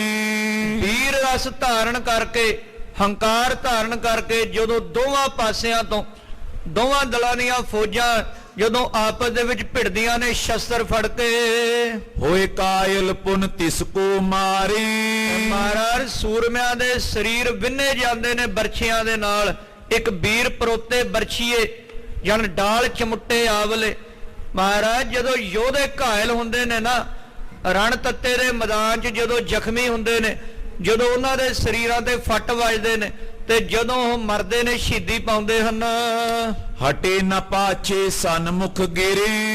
ਮਹਾਰਾਜ ਜਿਹੜੇ ਸੂਰਮੇ ਅੱਗੇ ਹੋ ਕੇ ਲੜਦੇ ਨੇ, ਜਦੋਂ ਵੇਖਿਆ ਨਾ ਜੰਗ ਲੱਗ ਗਈ ਹੈ, ਰਣ ਦੇਖ ਸੂਰੇ ਚਿੱਤ ਹੁਲਾਸ, ਉਹ ਆਪਣਾ ਪੈਰ ਨਹੀਂ ਪਿੱਛੇ ਹਟਾਉਂਦੇ, ਸਨਮੁਖ ਲੜੈ ਨਾ ਰਣ ਤੇ ਭਾਗੈ। ਮਹਾਰਾਜ ਜੀ ਜਿਹੜੇ ਆਪਣੇ ਮੋਰਚਿਆਂ ਤੋਂ ਅੱਗੇ ਹੋ ਕੇ ਲੜਦੇ, ਆਪਣਾ ਪੈਰ ਪਿੱਛੇ ਨਹੀਂ ਕਰਦੇ, ਤੇ ਛਾਤੀ ਦੇ ਵਿੱਚ ਸ਼ਸਤਰ ਸਹਾਰ ਕੇ ਜਿਹੜੇ ਅੱਗੇ ਹੋ ਕੇ ਮਰਦੇ ਹਨ। ਮਾਰ ਮਾਰ ਰਿਪ ਗਨ ਰਨ ਮਰੇ। ਮਹਾਰਾਜ ਦਸਾਂ 20 ਨੂੰ ਜਿਹੜੇ ਸੂਰਮੇ ਦੂਸਰੇ ਯੋਧਿਆਂ ਨੂੰ ਮਾਰ ਕੇ ਬਾਅਦ ਦੇ ਵਿੱਚ ਆਪ ਰਣ ਤੱਤੇ ਦੇ ਵਿੱਚ ਜੂਝ ਕੇ ਜਿਹੜੇ ਮਰ ਜਾਂਦੇ ਹਨ। ਅਸ ਜੋਦਨ ਮਾਸ ਹੋਏ ਜੋਏ। ਕਲਾ ਕਹਿੰਦੀ ਹੈ ਇਹੋ ਜਿਹੇ ਯੋਧਿਆਂ ਦਾ ਮਾਸ ਫਿਰ ਅਸੀਂ ਖਾਂਦੀਆਂ ਹਾਂ, ਸਾਨੂੰ ਇਹੋ ਜਿਹੇ ਸੂਰਮਿਆਂ ਦਾ ਮਾਸ ਚਾਹੀਦਾ ਮਹਾਰਾਜ, ਐਸੇ ਯੋਧਿਆਂ ਦਾ ਮਾਸ ਅਸੀਂ ਭਖਦੀਆਂ ਹਾਂ। ਸੋ ਹਮ ਖੈਬੇ ਲਾਇਕ ਹੋਏ। ਮਹਾਰਾਜ ਉਹ ਮਾਸ ਸਾਡੇ ਖਾਣ ਵਾਸਤੇ ਹੁੰਦਾ ਹੈ, ਉਹ ਮਾਸ ਸਾਡੇ ਖਾਣ ਲਾਇਕ ਹੁੰਦਾ। ਅਸੀਂ ਆ ਭੈਂਸਿਆਂ ਦਾ, ਬੱਕਰਿਆਂ, ਝੋਟਿਆਂ ਦਾ ਮਾਸ ਨਹੀਂ ਖਾਂਦੀਆਂ, ਅਸੀਂ ਸੂਰਮਿਆਂ ਦਾ ਮਾਸ ਖਾਂਦੀਆਂ। ਜੋਗਣੀਆਂ ਮਿਲਤਾਈਆਂ ਲੋਹੂ ਭਖਣਾ, ਸਾਰੀਆਂ ਜੋਗਣੀਆਂ ਨਾ ਜੰਗ ਦੇ ਮੈਦਾਨ 'ਚ ਇਕੱਠੇ ਹੋ ਕੇ ਸੂਰਮਿਆਂ ਦਾ ਮਾਸ ਭਖਦੀਆਂ ਤੇ ਉਹਨਾਂ ਦਾ ਲਹੂ ਪੀ ਕੇ ਕਹਿੰਦੇ ਫੇਰ ਅਸੀਂ ਡਕਾਰ ਮਾਰਦੀਆਂ ਹਾਂ। ਚਿਰੰਕਾਲ ਪਾ ਜੰਗ ਨ ਪਇਓ। ਤੇ ਮਹਾਰਾਜ ਇਸ ਸਮੇਂ ਦੇ ਵਿੱਚ ਚਿਰੰਕਾਲ ਤੋਂ ਕਈ ਸੌ ਸਾਲਾਂ ਤੋਂ ਮਹਾਰਾਜ ਜੀ ਜੰਗ ਨਹੀਂ ਹੋਇਆ ਕਿਤੇ, ਮਹਾਰਾਜ ਜੀ ਧਰਮ ਦਾ ਯੁੱਧ ਨਹੀਂ ਹੋਇਆ। ਲੜਾਈਆਂ ਤਾਂ ਬੜੀਆਂ ਲੜੀਆਂ ਗਈਆਂ, ਪਰ ਮਹਾਰਾਜ ਧਰਮ ਦਾ ਯੁੱਧ ਕਦੇ ਨਹੀਂ ਹੋਇਆ। ਹੁਣ ਜਰ ਜੋਰੂ ਜ਼ਮੀਨ ਪਿੱਛੇ ਬੜੀਆਂ ਲੜਾਈਆਂ ਹੋਈਆਂ ਨੇ ਮਹਾਰਾਜ, ਪਰ ਧਰਮ ਦਾ ਯੁੱਧ ਇਸ ਧਰਤੀ ਤੇ ਹਲੇ ਨਹੀਂ ਹੋਇਆ। ਜਾਂ ਤੇ ਨੇ ਆਹਾਰ ਕਿਤ ਖਇਓ। ਮਹਾਰਾਜ ਇਸੇ ਕਰਕੇ ਸਾਨੂੰ ਹੁਣ ਕਿਧਰੋਂ ਵੀ ਆਹਾਰ ਨਹੀਂ ਮਿਲਦਾ, ਨਾ ਜੰਗ ਲੱਗ ਰਹੀ ਹੈ, ਨਾ ਸੂਰਮੇ ਮਰ ਰਹੇ ਨੇ, ਸੂਰਮੇ ਜੰਗ ਦੇ ਮੈਦਾਨ 'ਚ, ਤੇ ਮਹਾਰਾਜ ਅਸੀਂ ਭਲਾ ਕੀ ਖਾਣਾ ਫਿਰ? ਮਹਾਰਾਜ ਸਾਨੂੰ ਕਿਸੇ ਪ੍ਰਕਾਰ ਵੀ ਆਹਾਰ ਨਹੀਂ ਪ੍ਰਾਪਤ ਹੋ ਰਿਹਾ। ਸਭ ਕੁਟੰਬ ਜੁਤ ਛੁਦਤ ਬਿਸਾਲਾ।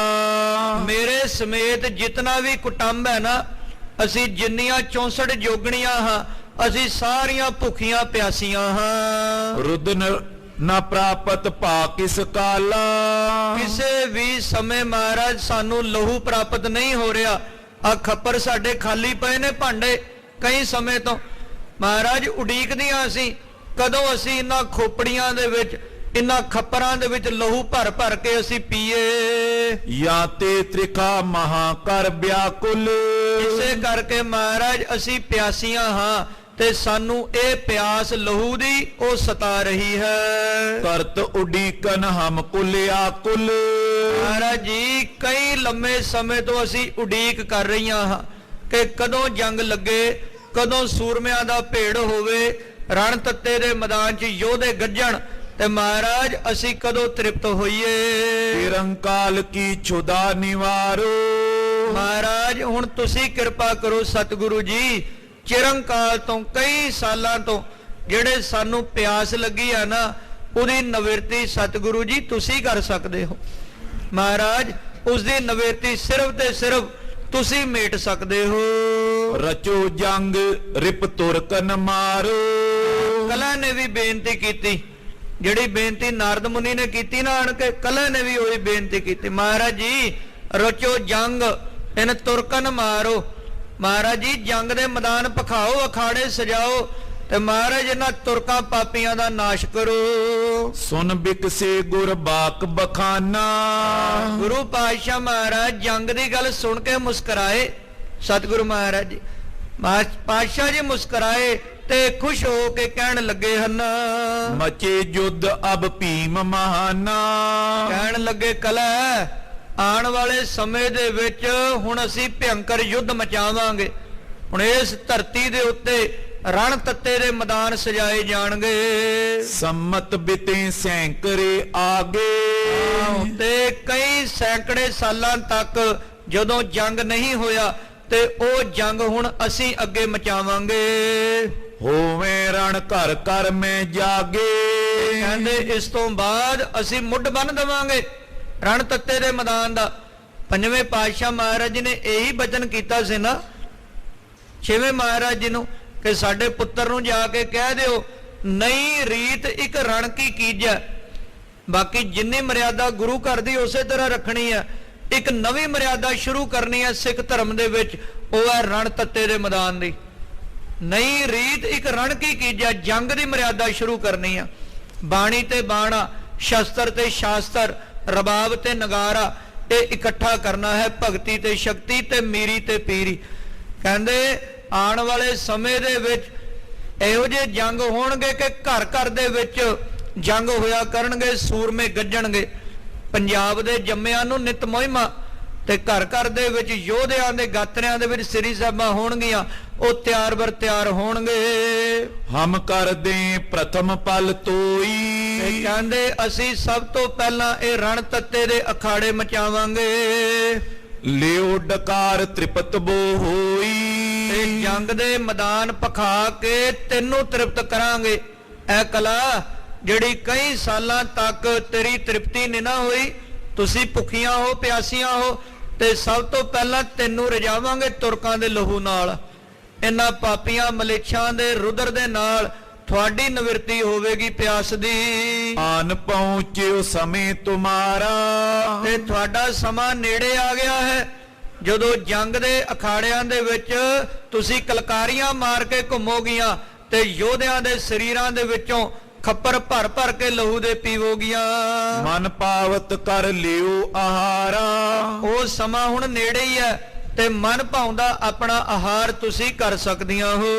ਕਲਾ ਸਹਿਤ ਜੋਗਨੀ ਬ੍ਰਿੰਦ।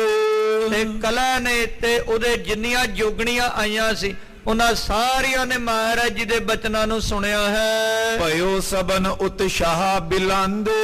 ਜਦੋਂ ਮਹਾਰਾਜ ਜੀ ਨੇ ਉਹਨਾਂ ਨੂੰ ਏਦਾਂ ਆਸ਼ਵਾਸਨ ਦਿੱਤਾ ਨਾ, ਬੜੀਆਂ ਖੁਸ਼ ਹੋਈਆਂ, ਕਹਿੰਦੇ ਬੜੀਆਂ ਪ੍ਰਸੰਨ ਹੋਈਆਂ ਉਹ ਜੋਗਣੀਆਂ।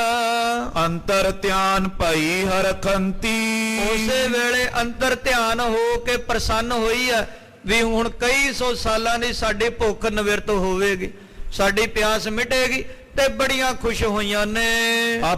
ਅਬ ਤ੍ਰਿਪਤੇ ਹਮ ਬੋਛੁਦਵੰਤੀ। ਕਹਿਣ ਲੱਗੀ ਮਹਾਰਾਜ ਅਸੀਂ ਹੁਣ ਤ੍ਰਿਪਤ ਹੋਵਾਂਗੀਆਂ, ਕਈ ਸੌ ਸਾਲਾਂ ਤੋਂ ਅਸੀਂ ਭੁੱਖੀਆਂ ਸੀ। ਸੋ ਦਿਨ ਸਤਿਗੁਰ ਕੀਨ ਬਿਤਾਵਨ। ਗੁਰੂ ਪਾਤਸ਼ਾਹ ਮਹਾਰਾਜ ਜੀ ਨੇ ਉਹ ਦਿਨ ਬਤੀਤ ਕੀਤਾ ਹੈ ਤੇ ਕਲਾ ਤੇ ਉਹਦੀਆਂ ਜੋਗਣੀਆਂ ਖੁਸ਼ ਹੋ ਕੇ ਭਵਾਟਣੀ ਖਾ ਖਾ ਨੱਚਦੀਆਂ ਤੇ ਮਹਾਰਾਜ ਜੀ ਨੂੰ ਨਮਸਕਾਰ ਕਰਕੇ ਵਾਪਸ ਗਈਆਂ ਹਨ। ਨਿਸਮੇ ਕਰ ਭੋਜਨ ਕੋ ਖਾਵਨ। ਸ਼ਾਮ ਦਾ ਸਮਾਂ ਹੋਇਆ ਹੈ, ਰਾਤਰੀ ਦਾ ਵੇਲਾ ਆਇਆ ਹੈ, ਗੁਰੂ ਪਾਤਸ਼ਾਹ ਮਹਾਰਾਜ ਜੀ ਨੇ ਭੋਜਨ ਪ੍ਰਸ਼ਾਦਾ ਛਕਿਆ ਹੈ। ਸੁਪਤ ਜਥਾ ਸੁਖ ਰਾਤ ਬਿਤਾਈ। ਸੁੱਖਾਂ ਦੇ ਨਾਲ ਗੁਰੂ ਮਹਾਰਾਜ ਜੀ ਨੇ ਰਾਤਰੀ ਬਤੀਤ ਕੀਤੀ ਹੈ। ਜਾਗੇ ਪ੍ਰਭੂ ਸੋਚ ਤਨ ਪਾਈ। ਅੰਮ੍ਰਿਤ ਵੇਲੇ ਗੁਰੂ ਮਹਾਰਾਜ ਜੀ ਉੱਠੇ ਹਨ ਤੇ ਸੋਚ ਇਸ਼ਨਾਨ ਸਰੀਰਕ ਕਿਰਿਆ ਸੋਧੀ ਹੈ। ਕਰ ਇਸ਼ਨਾਨ ਮਨ ਠਾਨਿਓ ਧਿਆਨਾ। ਅੰਮ੍ਰਿਤ ਵੇਲੇ ਗੁਰੂ ਮਹਾਰਾਜ ਜੀ ਨੇ ਇਸ਼ਨਾਨ ਕੀਤਾ ਹੈ ਤੇ ਆਪਣੇ ਨਿਜ ਸਰੂਪ ਦਾ ਧਿਆਨ ਧਾਰਨ ਕੀਤਾ ਹੈ। ਅੰਤਰ ਧਿਆਨ ਹੋਏ ਨੇ ਮਹਾਰਾਜ, ਆਪਣੇ ਨਿਜ ਸਰੂਪ ਦੇ ਵਿੱਚ ਸਮਾਧੀ ਲਾਈ ਹੈ। ਪੁਨ ਗੁਰਬਾਣੀ ਪਾਠ ਬਖਾਨਾ। ਤੇ ਉਸ ਤੋਂ ਬਾਅਦ ਗੁਰੂ ਮਹਾਰਾਜ ਜੀ ਨੇ ਗੁਰਬਾਣੀ ਦਾ ਨਿਤਨੇਮ ਕੀਤਾ ਹੈ। ਗੁਰੂ ਮਹਾਰਾਜ ਜੀ ਨੇ ਆਪਣਾ ਨਿਤਨੇਮ ਕੀਤਾ ਹੈ। ਕੀਰਤਨ ਸੁਨਤ ਸੁਭੋਜਨ ਖਾਇਓ। ਬਾਬੀ ਸਿੱਖਾਂ ਨੇ ਆਸਾ ਜੀ ਦੀ ਵਾਰ ਦਾ ਕੀਰਤਨ ਕੀਤਾ ਹੈ, ਚੌਂਕੀ ਲੱਗੀ ਹੈ। ਗੁਰੂ ਮਹਾਰਾਜ ਜੀ ਨੇ ਆਸਾ ਜੀ ਦੀ ਵਾਰ ਦਾ ਸ਼ਬਦ ਕੀਰਤਨ ਸੁਣਿਆ ਹੈ ਤੇ ਉਸ ਤੋਂ ਬਾਅਦ ਭੋਜਨ ਪ੍ਰਸ਼ਾਦਾ ਗ੍ਰਹਿਣ ਕੀਤਾ ਹੈ। ਬੈਠੇ ਉਤੇ ਗੁਰੂ ਸੁਖ ਪਾਇਓ। ਸੁੱਖਾਂ ਦੇ ਨਾਲ ਗੁਰੂ ਮਹਾਰਾਜ ਆਪਣੇ ਸਿੰਘਾਸਨਾਂ ਦੇ ਉੱਤੇ ਬਿਰਾਜੇ ਹੋਏ ਹਨ। ਤਾਰਾ ਚੰਦ ਤਖਤ ਮਲ ਦੋ। ਤੇ ਸਾਧ ਸੰਗਤ ਜੀ, ਕਾਬਲ ਦੇ ਰਹਿਣ ਵਾਲੇ ਭਾਈ ਤਾਰਾ ਚੰਦ ਤੇ ਭਾਈ ਤਖਤ ਮਲ, ਇਹ ਦੋਵੇਂ ਮਸੰਦ ਸਨ ਗੁਰੂ ਘਰ ਦੇ, ਭਾਈ ਤਾਰਾ ਮਲ ਜੀ ਅਤੇ ਤਖਤ ਮਲ ਜੀ। ਪਸ਼ਚਮ ਦਿਸ਼ ਮਸੰਦ ਰਹਿ ਸੋ। ਹਾਂ, ਜਿੱਧਰ ਪੱਛਮ ਦਿਸ਼ਾ ਹੈ ਨਾ, ਇਹ ਉਧਰ ਦੇ ਮਸੰਦ ਨੇ। ਭਾਈ ਤਾਰਾ ਚੰਦ ਤੇ ਤਖਤ ਮਲ ਇਹ ਪੱਛਮ ਦਿਸ਼ਾ ਦੇ ਵਿੱਚ ਜਾ ਕੇ ਪ੍ਰਚਾਰ ਕਰਦੇ ਹਨ। ਕਾਬਲ ਨਗਰ ਆਦ ਜੇ ਔਰ।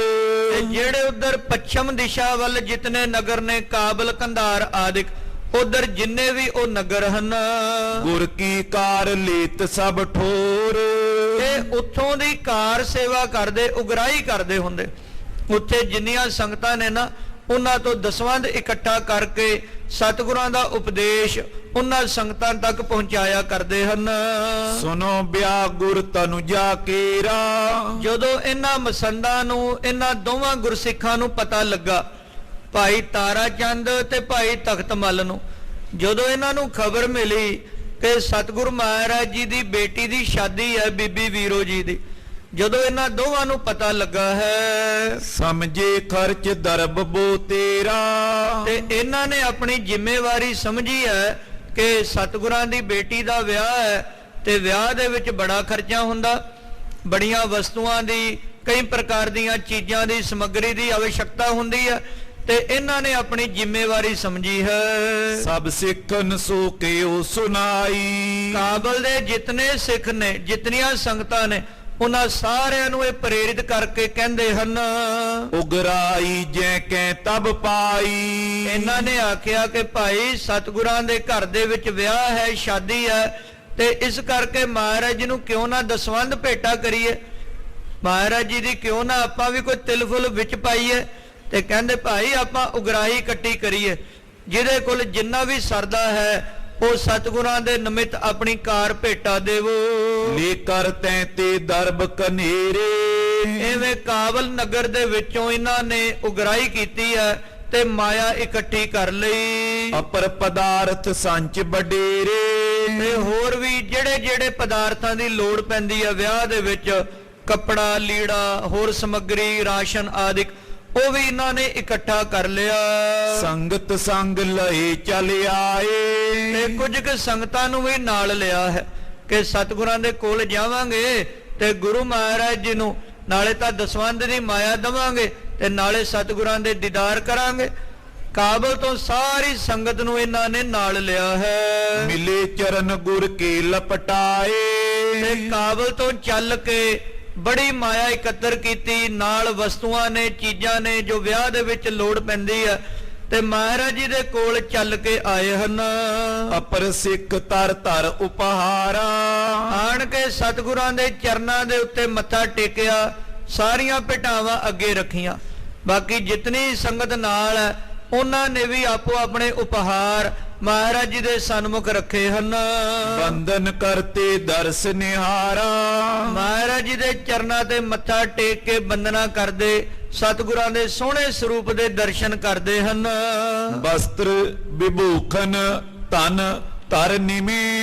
ਸੰਗਤ ਕੀ ਲੈ ਕੇ ਆਈ ਹੈ? ਬਸਤਰ, ਕੱਪੜੇ, ਲੀੜਾ ਤੇ ਵਿਭੂਖਣ ਗਹਿਣੇ, ਹੋਰ ਜਿਤਨੀ ਸਮੱਗਰੀ ਆ, ਰਾਸ਼ਨ, ਸਿੱਧਾ ਆਦਿਕ, ਉਹ ਸੰਗਤਾਂ ਲੈ ਕੇ ਆਈਆਂ ਹਨ।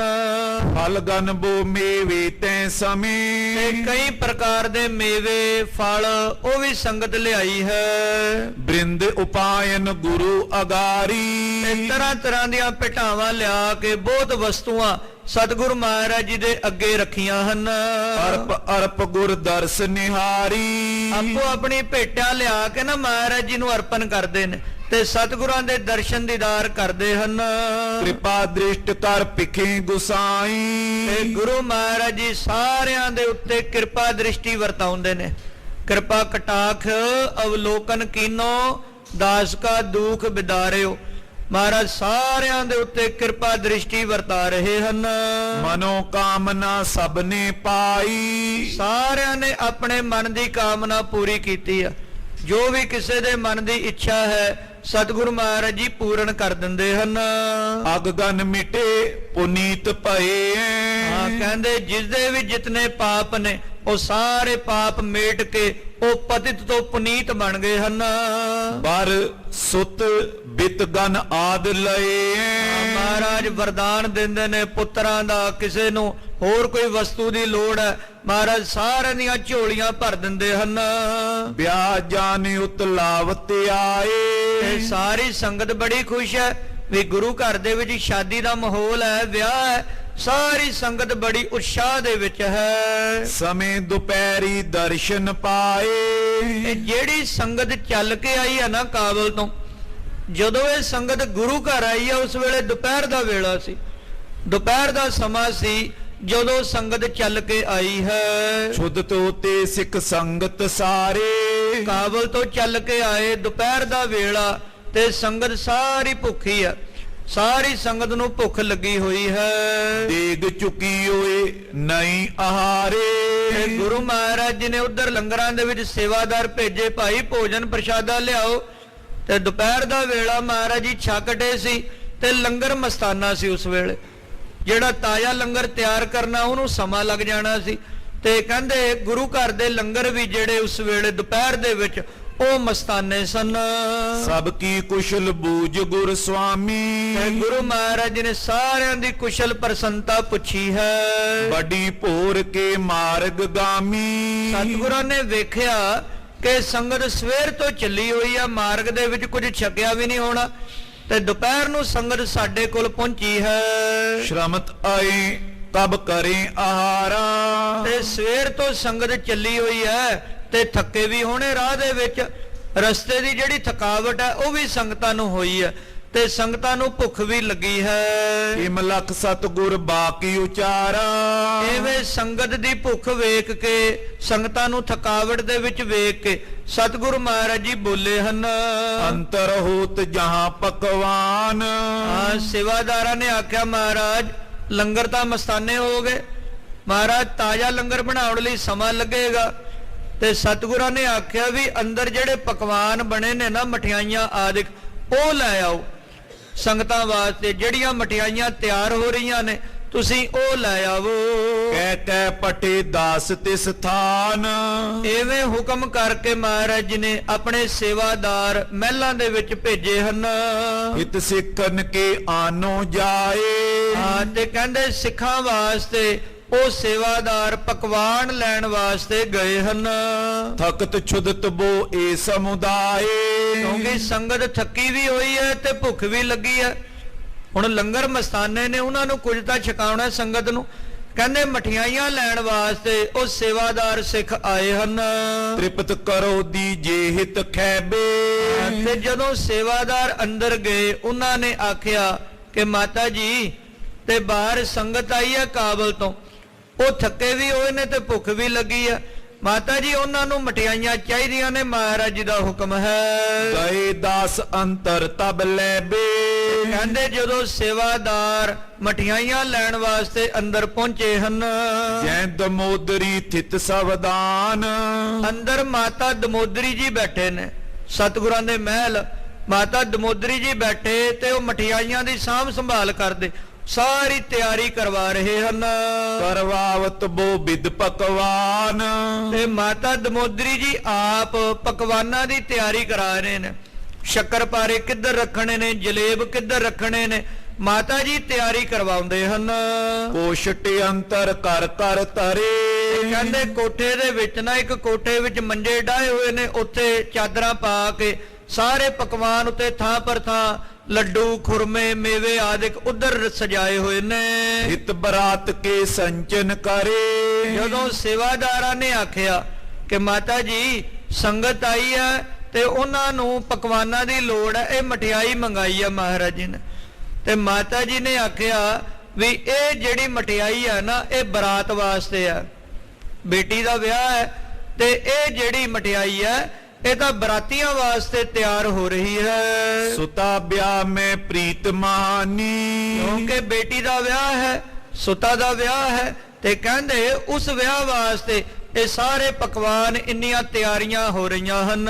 ਜਿਮ ਆਚੋਏ ਤਿਮ ਰੁਚ ਠਾਨੀ। ਤੇ ਕਹਿੰਦੇ ਅਸੀਂ ਬੜੇ ਚਾਅ ਦੇ ਨਾਲ ਇਹ ਤਿਆਰੀਆਂ ਕਰਾ ਰਹੇ ਆ, ਮਠਿਆਈਆਂ ਕਢਵਾ ਰਹੇ ਹਾਂ। ਤਬ ਸਿੱਖਨ ਕਰ ਜੋਰ ਅਲਾਏ। ਸਿੱਖਾਂ ਨੇ ਹੱਥ ਜੋੜ ਕੇ ਮਾਤਾ ਜੀ ਨੂੰ ਬੇਨਤੀ ਕੀਤੀ, ਸੁਨੋ ਮਾਤ ਜੀ ਗੁਰੂ ਪਠਾਏ। ਮਾਤਾ ਜੀ ਸਾਨੂੰ ਗੁਰੂ ਮਹਾਰਾਜ ਜੀ ਨੇ ਭੇਜਿਆ ਹੈ, ਸਤਿਗੁਰਾਂ ਦਾ ਹੁਕਮ ਹੈ, ਅਸੀਂ ਆਪ ਨਹੀਂ ਆਏ। ਮਹਾਰਾਜ ਜੀ ਨੇ ਹੁਕਮ ਕੀਤਾ ਵੀ ਇਹ ਮਠਿਆਈਆਂ ਤੁਸੀਂ ਸੰਗਤ ਵਾਸਤੇ ਲੈ ਆਵੋ। ਪਸ਼ਚਮ ਤੇ ਸੰਗਤ ਕੁਛ ਆਈ। ਮਾਤਾ ਜੀ ਦੁਪਹਿਰ ਦਾ ਵੇਲਾ ਤੇ ਪੱਛਮ ਤੋਂ ਕਾਬਲ ਤੋਂ ਸੰਗਤ ਚੱਲ ਕੇ ਆਈ ਹੈ। ਅਨਗਨ ਰੁਚਿਰ ਉਪਾਇਨ ਲਿਆਈ। ਤੇ ਸੰਗਤ ਵਿਆਹ ਵਾਸਤੇ ਨਾ, ਵਿਆਹ ਦੀਆਂ ਤਿਆਰੀਆਂ ਵਾਸਤੇ ਬੜੀਆਂ ਪਿਟਾਵਾਂ ਉਪਹਾਰ ਲੈ ਕੇ ਆਈ ਹੈ। ਦੇਗ ਬਿਖੇ ਅਬ ਨਹੀਂ ਆਹਾਰਾ। ਹੁਣ ਉਹ ਥੱਕੀ ਵੀ ਹੋਈ ਹੈ ਸੰਗਤ ਤੇ ਭੁੱਖ ਵੀ ਲੱਗੀ ਹੈ ਸੰਗਤਾਂ ਨੂੰ। ਲੰਗਰਾਂ ਦੇ ਵਿੱਚ ਗਏ ਸੀ, ਪਰ ਮਾਤਾ ਜੀ ਲੰਗਰ ਮਸਤਾਨੇ ਸੀ, ਲੰਗਰ ਉਹ ਮਸਤਾਨੇ ਹਨ। ਚੁਦਤ ਸਿੱਖ ਅਬਲੋ ਦਿਨ ਟਾਰਾ। ਮਾਤਾ ਜੀ ਦਿਨ ਢਲਣ ਵਾਲਾ ਹੈ ਤੇ ਸੰਗਤ ਵੀ ਉਹ ਸਾਰੀ ਛੁਦਾਤੁਰ ਹੈ। ਤਿਨ ਇਤ ਮੰਗਵਾਇਓ ਪਕਵਾਨ। ਤੇ ਸਤਿਗੁਰਾਂ ਨੇ ਉਹਨਾਂ ਸੰਗਤਾਂ ਵਾਸਤੇ ਪਕਵਾਨ ਮੰਗਵਾਏ ਹਨ। ਕੁਛਕ ਤ੍ਰਿਪਤੋਏ ਕਰਕੇ ਖਾਨ। ਤਾਂ ਕਿ ਇਹ ਮਠਿਆਈਆਂ ਇਹ ਸੰਗਤਾਂ ਛਕਣ ਤੇ ਉਹਨਾਂ ਦੀ ਭੁੱਖ ਨਿਵਰਤ ਹੋਵੇ, ਉਹਨਾਂ ਦੀ ਜੁੜ ਭੁੱਖ ਹੈ ਉਹ ਦੂਰ ਹੋਵੇ। ਉਨ ਸੰਧਿਆ ਹੋਏ ਦੇਗ ਆਹਾਰਾ। ਤੇ ਮਾਤਾ ਜੀ ਜਦੋਂ ਸ਼ਾਮ ਦਾ ਵੇਲਾ ਹੋਵੇਗਾ, ਉਸ ਵੇਲੇ ਤਾਂ ਰਾਤ ਦਾ ਲੰਗਰ ਪਾਕੀ ਜਾਣਾ। ਮਾਤਾ ਜੀ ਉਸ ਵੇਲੇ ਤਾਂ ਲੰਗਰ ਪਾਕੀ ਜਾਵੇਗਾ। ਇਸ ਪ੍ਰਕਾਰ ਸਤਿਗੁਰੂ ਉਚਾਰਾ। ਐਵੇਂ ਸਤਿਗੁਰੂ ਮਹਾਰਾਜ ਜੀ ਨੇ ਇਹ ਸੁਨੇਹਾ ਘੱਲਿਆ ਹੈ, ਏਦਾਂ ਹੁਕਮ ਕੀਤਾ ਹੈ। ਸੁਨ ਦਮੋਦਰੀ ਮਤ ਵਿੱਚ ਲਾਈ। ਇਹ ਸੁਣ ਕੇ ਨਾ ਮਾਤਾ ਦਮੋਦਰੀ ਜੀ ਦੀ ਮਤ ਵਿਚਲਿਤ ਹੋ ਗਈ, ਇੱਕਦਮ ਉਹਨਾਂ ਦੀ ਮਤ ਵਿਚਲਿਤ ਹੋਈ ਹੈ। ਸਿੱਖ ਵਿਸਾਲ ਸਦਨ ਜਨਮਾਈ। ਸਾਰ ਸੰਗਤ ਜੀ ਹੋਣੀ ਆ ਜਿਵੇਂ ਵਰਤਣੀ ਹੁੰਦੀ ਹੈ। ਹਾਲਾਂਕਿ ਮਾਤਾ ਦਮੋਦਰੀ ਜੀ ਉਹ ਸਿੱਖਾਂ ਦੇ ਘਰਾਂ ਦੇ ਵਿੱਚ ਜਨਮ ਹੋਇਆ, ਸਿੱਖੀ ਦੀ ਗੁੜਤੀ ਉਹਨਾਂ ਨੂੰ ਮਿਲੀ ਹੋਈ ਹੈ। ਗੁਰ ਘਰ ਮੈਂ ਨਿਤ ਬਾਸ ਕਰੰਤੀ। ਤੇ ਗੁਰੂ ਘਰ ਦੇ ਵਿੱਚ ਹੀ ਉਹਨਾਂ ਦਾ ਵਾਸਾ ਹੋ ਰਿਹਾ ਹੈ। ਸਿੱਖੀ ਮਹਿਮਾ ਅਧਿਕ ਲਖੰਤੀ। ਤੇ ਕਹਿੰਦੇ ਸਿੱਖੀ ਦੀ ਭਾਰੀ ਮਹਿਮਾ ਵੀ ਮਾਤਾ ਦਮੋਦਰੀ ਜੀ ਜਾਣਦੇ ਨੇ। ਤਉ ਜੇ ਹੋਨਹਾਰ ਗਤ ਹੋਏ। ਕਹਿੰਦੇ ਇੰਨੀ ਭਾਰੀ ਮਹਿਮਾ ਜਾਣਦਿਆਂ ਵੀ ਨਾ ਕਦੇ ਕਦੇ ਜਿਹੜੀ ਹੋਣੀ ਵਰਤਣੀ ਆ ਉਹ ਵਰਤ ਜਾਂਦੀ ਆ। ਮਾਤਾ ਜੀ ਦੀ ਜਿਹੜੀ ਮੱਤ ਹੈ ਉਹ ਵਿਚਲਿਤ ਹੋ ਗਈ। ਫੇਰੀ ਮਤ ਬੋਲੀ ਬਚ ਸੋਏ। ਹੋਣੀ ਨੇ ਮੱਤ ਫੇਰ ਦਿੱਤੀ ਤੇ ਮਾਤਾ ਦਮੋਦਰੀ ਜੀ ਬੋਲੇ ਹਨ, ਇਹ ਪਕਵਾਨ ਸਗੁਨ ਕੇ ਸਨੇ। ਕਹਿੰਦੇ ਇਹ ਪਕਵਾਨ ਲੈ ਕੇ ਜਾਣੇ ਨੇ? ਨਹੀਂ ਨਹੀਂ, ਇਹ ਪਕਵਾਨ ਤਾਂ ਬਰਾਤੀਆਂ ਵਾਸਤੇ ਤਿਆਰ ਹੋ ਰਹੇ ਨੇ। ਕਰ ਕਰ ਤਿਆਰ ਰਾਖਤੀ ਕਨੋ। ਮੈਂ ਇੰਨੇ ਸਮੇਂ ਤੋਂ ਇਹ ਸਾਰੇ ਪਕਵਾਨ ਤਿਆਰੀਆਂ ਕਰਵਾ ਕਰਵਾ ਕੇ ਮੈਂ ਸਾਂਭ ਰਹੀ ਹਾਂ। ਅਬ ਲੋ ਖਰਚ ਨਹੀਂ ਕਿਤ ਕਰਿਓ। ਤੇ ਹੁਣ ਤੱਕ ਇਹਨਾਂ ਪਕਵਾਨਾਂ ਨੂੰ ਕਿਸੇ ਨੂੰ ਨਹੀਂ ਦਿੱਤਾ। ਹੁਣ ਤੱਕ ਇਹ ਪਕਵਾਨ ਕਿਸੇ ਨੇ ਨਹੀਂ ਖਾਦੇ। ਜੋ ਹੋਤ ਸੋ ਅੰਤਰ ਤਰਿਓ। ਜਿੰਨੇ ਵੀ ਪਕਵਾਨ ਨੇ ਸਾਰੇ ਤਿਆਰ ਕਰਾ ਕਰਾ ਕੇ ਮੈਂ ਅੰਦਰ ਰਖਵਾ ਰਹੀ ਹਾਂ। ਪ੍ਰਥਮ ਬਰਾਤੀ ਅਚਵਨ ਕਰੇ। ਹੁਣ ਮੱਤ ਫਿਰੀ ਹੋਈ ਹੈ, ਵਿਚਲਿਤ ਹੋ ਚੁੱਕੀ ਹੈ ਮੱਤ। ਕਹਿੰਦੇ ਪਹਿਲਾਂ ਇਹਨਾਂ ਪਕਵਾਨਾਂ ਨੂੰ ਬਰਾਤੀ ਖਾਣਗੇ। ਇਹ ਤਾਂ ਬਰਾਤ ਵਾਸਤੇ ਲਿਆਂਦੇ ਨੇ ਪਕਵਾਨ, ਪਹਿਲਾਂ ਇਹਨਾਂ ਮਠਿਆਈਆਂ ਨੂੰ ਬਰਾਤ ਖਾਵੇਗੀ। ਇਨ ਪੀਛੇ ਕੋ ਮੁਖ ਮੈਂ ਧਰੇ। ਬਰਾਤ ਤੋਂ ਬਾਅਦ ਫਿਰ ਜਿਹੜਾ ਮਰਜੀ ਆਪਣੇ ਮੁਖ ਦੇ ਵਿੱਚ ਇਹਨਾਂ ਨੂੰ ਪਾ ਲਵੇ, ਜਿਹੜਾ ਮਰਜੀ ਛਕ ਲਵੇ, ਫਿਰ ਕੋਈ ਚਿੰਤਾ ਨਹੀਂ। ਪ੍ਰਥਮ ਨਾ ਉਚਿਤ ਕਿਸੂ ਕੋ ਦੇਬੇ। ਪਰ ਇਹ ਉਚਿਤ ਨਹੀਂ ਵੀ ਪਹਿਲਾਂ ਇਹ ਪਕਵਾਨ ਕਿਸੇ ਨੂੰ ਦੇ ਦਈਏ। ਬਰਾਤ ਤੋਂ ਪਹਿਲਾਂ ਹੀ ਇਹ ਪਕਵਾਨ ਦੇ ਦਈਏ, ਨਾਲੇ ਇਹ ਪਕਵਾਨ ਫਿਰ ਝੂਠੇ ਹੋ ਜਾਣਗੇ। ਬਿਗੜਤ ਰੀਤ ਜੇ ਕਿਮ ਲੇਖੈ ਬੇ। ਕਹਿੰਦੇ ਤਾਂ ਦੁਨਿਆਵੀ ਰੀਤ ਵਿਗੜ ਜਾਵੇਗੀ ਵੀ ਬਰਾਤ ਵਾਸਤੇ ਮਠਿਆਈਆਂ ਨੇ ਖਾ ਕੋਈ ਹੋਰ ਜਾਵੇ। ਨਹੀਂ ਨਹੀਂ, ਏਦਾਂ ਨਹੀਂ ਹੋ ਸਕਦਾ। ਕਿਮ ਸਿੱਖਨ ਇਤ ਪੂਰਬ ਦੇਹੇ। ਕਹਿੰਦੇ ਪਹਿਲਾਂ ਬਰਾਤ ਖਾਵੇਗੀ ਫਿਰ ਸਿੱਖ ਖਾ ਸਕਣਗੇ, ਪਹਿਲਾਂ ਕਿੱਦਾਂ ਦੇ ਦਈਏ। ਜਬ ਲੋ ਨੇ ਬਰਾਤ ਕੁਛ ਖੈਹੇ। ਜਦੋਂ ਤੱਕ ਬਰਾਤ ਇਹਨਾਂ ਨੂੰ ਨਹੀਂ ਛਕਦੀ। ਸੁਨਤ ਸਿੱਖ ਛੂਛੇ ਹਟਿਆਏ। ਜਦੋਂ ਮਾਤਾ ਜੀ ਨੇ ਇੱਕ ਟੱਕ ਜਵਾਬ ਦੇ ਦਿੱਤਾ ਨਾ, ਉਹ ਸਿੱਖ ਵਾਪਸ ਆ ਗਏ। ਕਹੇ ਨਾ ਅਬਲੋ ਸ਼ਗਨ ਮਨਾਏ। ਮਹਾਰਾਜ ਜੀ, ਮਾਤਾ ਜੀ ਕਹਿੰਦੇ ਵੀ ਹੁਣ ਤੱਕ ਤਾਂ ਹਲੇ ਤੱਕ ਤਾਂ ਸ਼ਗਨ ਨਹੀਂ ਮਨਾਇਆ, ਨਾ ਹਲੇ ਤੱਕ ਮਠਿਆਈਆਂ ਨੂੰ ਬਰਾਤ ਨੇ ਖਾਦਾ ਹੈ। ਜਬੇ ਬਰਾਤੀ ਅਚਵਨ ਕਰੇ। ਸਭ ਤੋਂ ਪਹਿਲਾਂ ਇਹਨਾਂ ਨੂੰ ਬਰਾਤ ਖਾਵੇਗੀ। ਪੀਛੇ ਅਪਰ ਕੋਏ ਮੁਖ ਤਰੇ। ਬਰਾਤੀਆਂ ਤੋਂ ਬਾਅਦ ਜਿਹੜਾ ਮਰਜੀ ਮਠਿਆਈਆਂ ਨੂੰ ਖਾ ਲਵੇ। ਬਿਗਰੇ ਰੀਤ ਅਹੇ ਜਗ ਜੋਏ। ਮਾਤਾ ਜੀ ਕਹਿੰਦੇ ਇਹ ਤਾਂ ਰੀਤ ਵਿਗੜ ਜਾਵੇਗੀ ਜੇ ਬਰਾਤ ਤੋਂ ਪਹਿਲਾਂ ਦੂਜਿਆਂ ਨੂੰ ਛਕਾ ਦਿੱਤਾ। ਇਹ ਤਾਂ ਦੁਨਿਆਵੀ ਰੀਤ ਵਿਗੜ ਜਾਵੇਗੀ। ਜੇ ਅਬ ਅਚੇ ਸਿੱਖ ਗਨ ਸੋਏ। ਇਹ ਪਹਿਲਾਂ ਸਿੱਖਾਂ ਨੂੰ ਛਕਾ ਦਈਏ। ਸਿੱਖ ਸੰਗਤ ਚੋਂ ਦਿਸ਼ ਪਰਵਾਰੇ। ਸਿੱਖ ਸੰਗਤਾਂ ਇੰਨੀ ਦੂਰੋਂ ਆਈਆਂ ਨੇ ਤੇ ਕਿਤਨੀਆਂ ਗਿਣਤੀ ਦੇ ਵਿੱਚ ਨੇ। ਇਹ ਮਠਿਆਈ ਤਾਂ ਖਤਮ ਹੋ ਜਾਵੇਗੀ, ਫਿਰ ਇਹ ਮਠਿਆਈ ਤਾਂ ਸਾਰੀ ਸਮਾਪਤ ਹੋ ਜਾਵੇਗੀ। ਸੁਨਤ ਗੁਰੂ ਰਿਸ ਕੋ ਉਰਤਾਰੇ। ਸੁਣਦਿਆਂ ਸਾਰ ਪਾਤਸ਼ਾਹ ਮਹਾਰਾਜ ਜੀ ਗੁੱਸੇ ਦੇ ਵਿੱਚ ਆਏ। ਸਤਿਗੁਰੂ ਮਹਾਰਾਜ ਜੀ ਥੋੜਾ ਜਿਹਾ ਫਿਰ ਗੁੱਸੇ ਦੇ ਵਿੱਚ ਆਏ ਹਨ। ਆਇਸ ਮੇਟਨ ਕਰੇ ਹਮਾਰੀ। ਮਹਾਰਾਜ ਨੇ ਵੇਖਿਆ ਵੀ ਇੱਕ ਤਾਂ ਸਾਡੀ ਆਗਿਆ ਨੂੰ ਮਿਟਿਆ। ਅਸੀਂ ਆਪਣੇ ਸਿੱਖਾਂ ਨੂੰ ਭੇਜਿਆ ਸੀ, ਹੁਕਮ ਦਿੱਤਾ ਸੀ, ਪਹਿਲਾਂ ਤਾਂ ਸਾਡੀ ਆਗਿਆ ਨੂੰ ਮਿਟਿਆ ਹੈ। ਕੈਤ ਬਰਾਤੇ ਅਚਾਉ ਆਹਾਰੀ। ਫਿਰ ਦੂਜੀ ਗੱਲ ਕੀਤੀ ਹੈ ਵੀ ਬਰਾਤ ਖਾਵੇਗੀ ਪਹਿਲਾਂ, ਯਾਨੀ ਕਿ ਸਾਡੇ ਸਿੱਖਾਂ ਨੂੰ ਕੁਝ ਨਹੀਂ ਸਮਝਦੇ। ਇਹਨਾਂ ਨੇ ਆਖਿਆ ਵੀ ਪਹਿਲਾਂ ਬਰਾਤ ਖਾਵੇਗੀ, ਤੇ ਦੋ ਗਲਤੀਆਂ ਕਰ ਦਿੱਤੀਆਂ। ਇੱਕ ਤਾਂ ਸਾਡੀ ਆਗਿਆ ਨੂੰ ਮਿਟਿਆ, ਦੂਜਾ ਬਰਾਤੀਆਂ ਨੂੰ ਮੁੱਖ ਰੱਖਿਆ ਹੈ। ਸਿੱਖ ਸਦਾ ਮੋਕੋ ਅਤ ਪਿਆਰੇ। ਮਹਾਰਾਜ ਕਹਿੰਦੇ ਸਾਡੇ ਸਿੱਖ ਸਾਨੂੰ ਪਿਆਰੇ ਨੇ, ਸਭ ਤੋਂ ਵੱਧ ਪਿਆਰੇ ਸਾਨੂੰ ਸਾਡੇ ਸਿੱਖ ਨੇ। ਮਹਾਰਾਜ ਜੀ ਵੀ ਬਚਨ ਕਰਦੇ ਨੇ, ਗੁਰੂ ਸਿੱਖ, ਸਿੱਖ ਗੁਰੂ ਹੈ, ਏਕੋ ਗੁਰੂ ਉਪਦੇਸ਼ ਚਲਾਏ। ਕੋਈ ਫਰਕ ਰਹਿਣ ਹੀ ਨਹੀਂ ਦਿੱਤਾ ਪਾਤਸ਼ਾਹ ਮਹਾਰਾਜ ਨੇ ਸਿੱਖ ਦੇ ਵਿੱਚ ਤੇ ਗੁਰੂ ਦੇ ਵਿੱਚ, ਕੋਈ ਭੇਦ ਨਹੀਂ। ਜਲ ਤੇ ਉਪਜ ਤਰੰਗ ਜਿਉ, ਜਲ ਹੀ ਬਿਖੈ ਸਮਾਹਿ। ਕਹਿੰਦੇ ਸਾਡੇ ਸਿੱਖ ਸਾਨੂੰ ਸਭ ਤੋਂ ਪਿਆਰੇ ਹਨ। ਨਿਸ ਦਿਨ ਜਿਨ ਕੋ ਹਿਰਦੇ ਸੰਭਾਰੇ। ਰਾਤ ਦਿਨ ਅਸੀਂ ਆਪਣੇ ਸਿੱਖਾਂ ਨੂੰ ਹੀ ਯਾਦ ਕਰਦੇ ਹਾਂ। ਜਿਮ ਉਪਬਨ ਮੈਂ ਤਰਵਰ ਖਰੇ। ਜਿੱਦਾਂ ਇੱਕ ਬਾਗ ਦੇ ਵਿੱਚ ਕਈ ਦਰਖਤ ਕਈ ਬੂਟੇ ਖੜੇ ਹੁੰਦੇ ਹਨ, ਸਬਨ ਸੰਭਾਲਨ ਮਾਲੀ ਕਰੇ। ਤੇ ਉਹਨਾਂ ਸਾਰੇ ਬੂਟਿਆਂ ਦੀ ਸੰਭਾਲ ਮਾਲੀ ਕਰਦਾ ਹੈ। ਭਾਰਤ ਹੈ ਕਰ ਪ੍ਰੇਮ ਕਨੇਰਾ। ਤੇ ਕਹਿੰਦੇ ਮਾਲੀ ਨਾ ਸਾਰੇ ਬੂਟਿਆਂ ਨੂੰ ਪਾਣੀ ਦਿੰਦਾ ਤੇ ਪ੍ਰੇਮ ਦੇ ਨਾਲ ਉਹਨਾਂ ਦੀ ਪਾਲਣਾ ਕਰਦਾ ਹੈ। ਤਿਮ ਸੰਗਤ ਉਪਬਨ ਹੈ ਮੇਰਾ।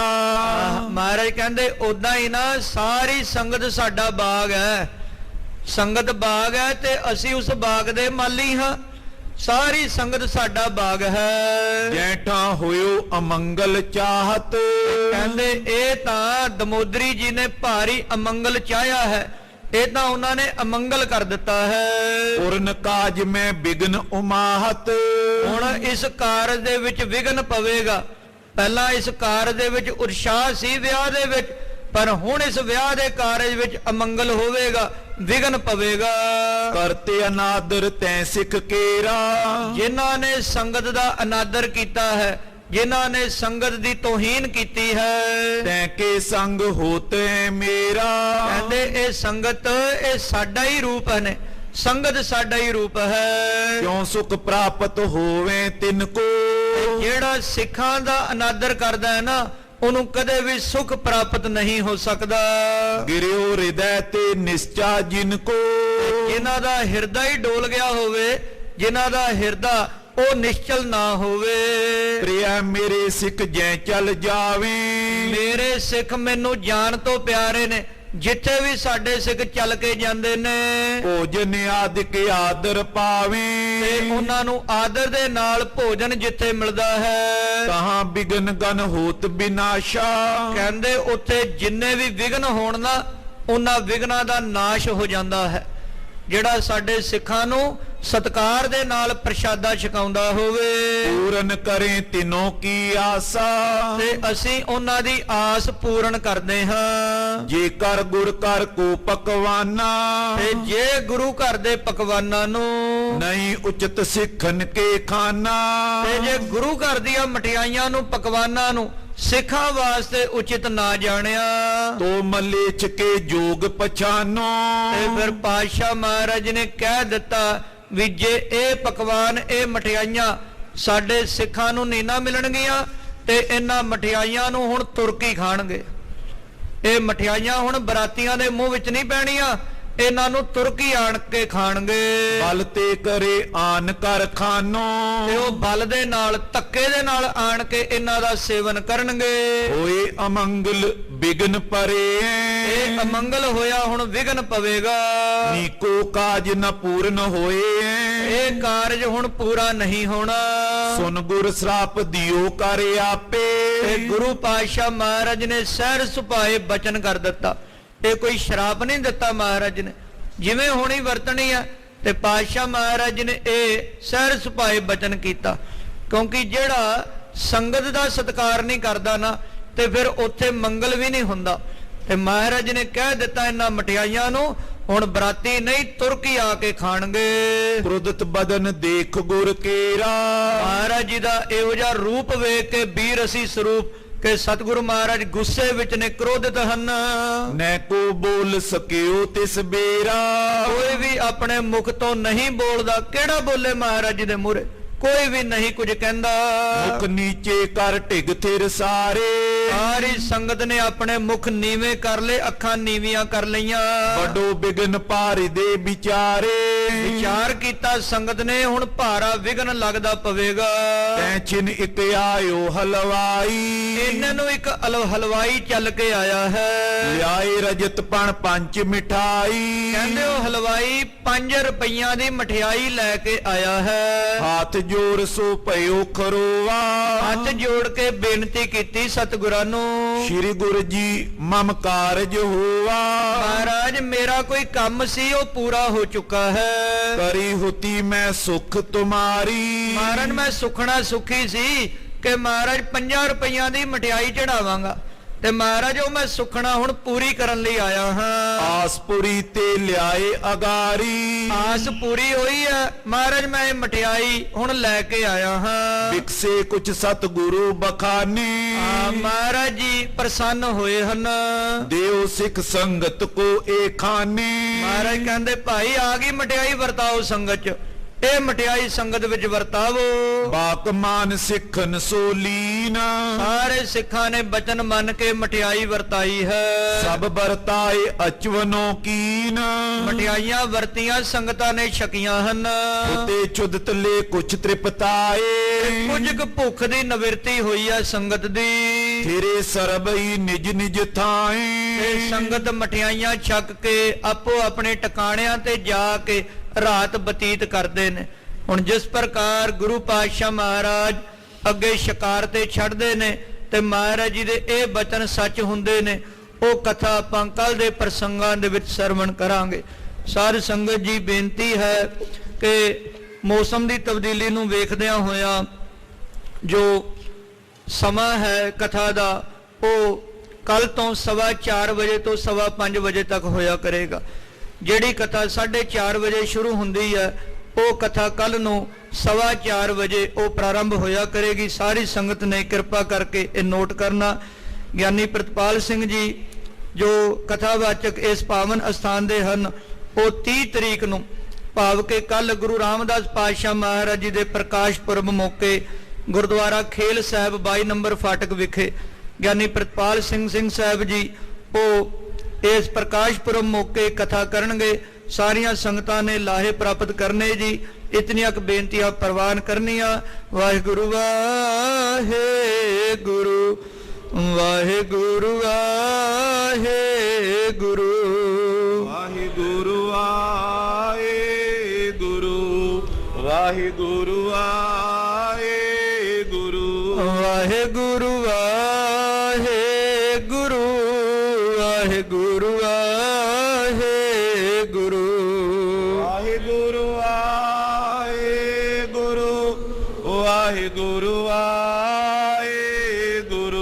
हे अच्युत हे पार ब्रह्म अविनाशी अगनाश, हे पूरन हे सर्व में दुख पंजन गुण दास, हे संगी हे निरंकार हे निर्गुण सब टेक, हे गोबिंद हे गुण निधान के सदा बबेक, हे अपरंपर हर हरे है पीहोवन, हे संत कै सदा संग दारा आधार, हे ठाकुर हो दासुरो मैं निर्गुण गुण नहीं कोय, नानक दीजै नाम दान राखो हिय परोए। आए प्रभ शरणागति कृपा निध दयाल, एक अखर हर मन बस्त नानक होते निहाल, वाहिगुरु नाम जहाज है करे सो तेरे पार, जो शरदा कर से वंदे गुर पारे उतारनार, जो शरदा कर से वंदे गुर पारे उतारनहार। वाहिगुरु जी का खालसा वाहिगुरु जी की फतेह।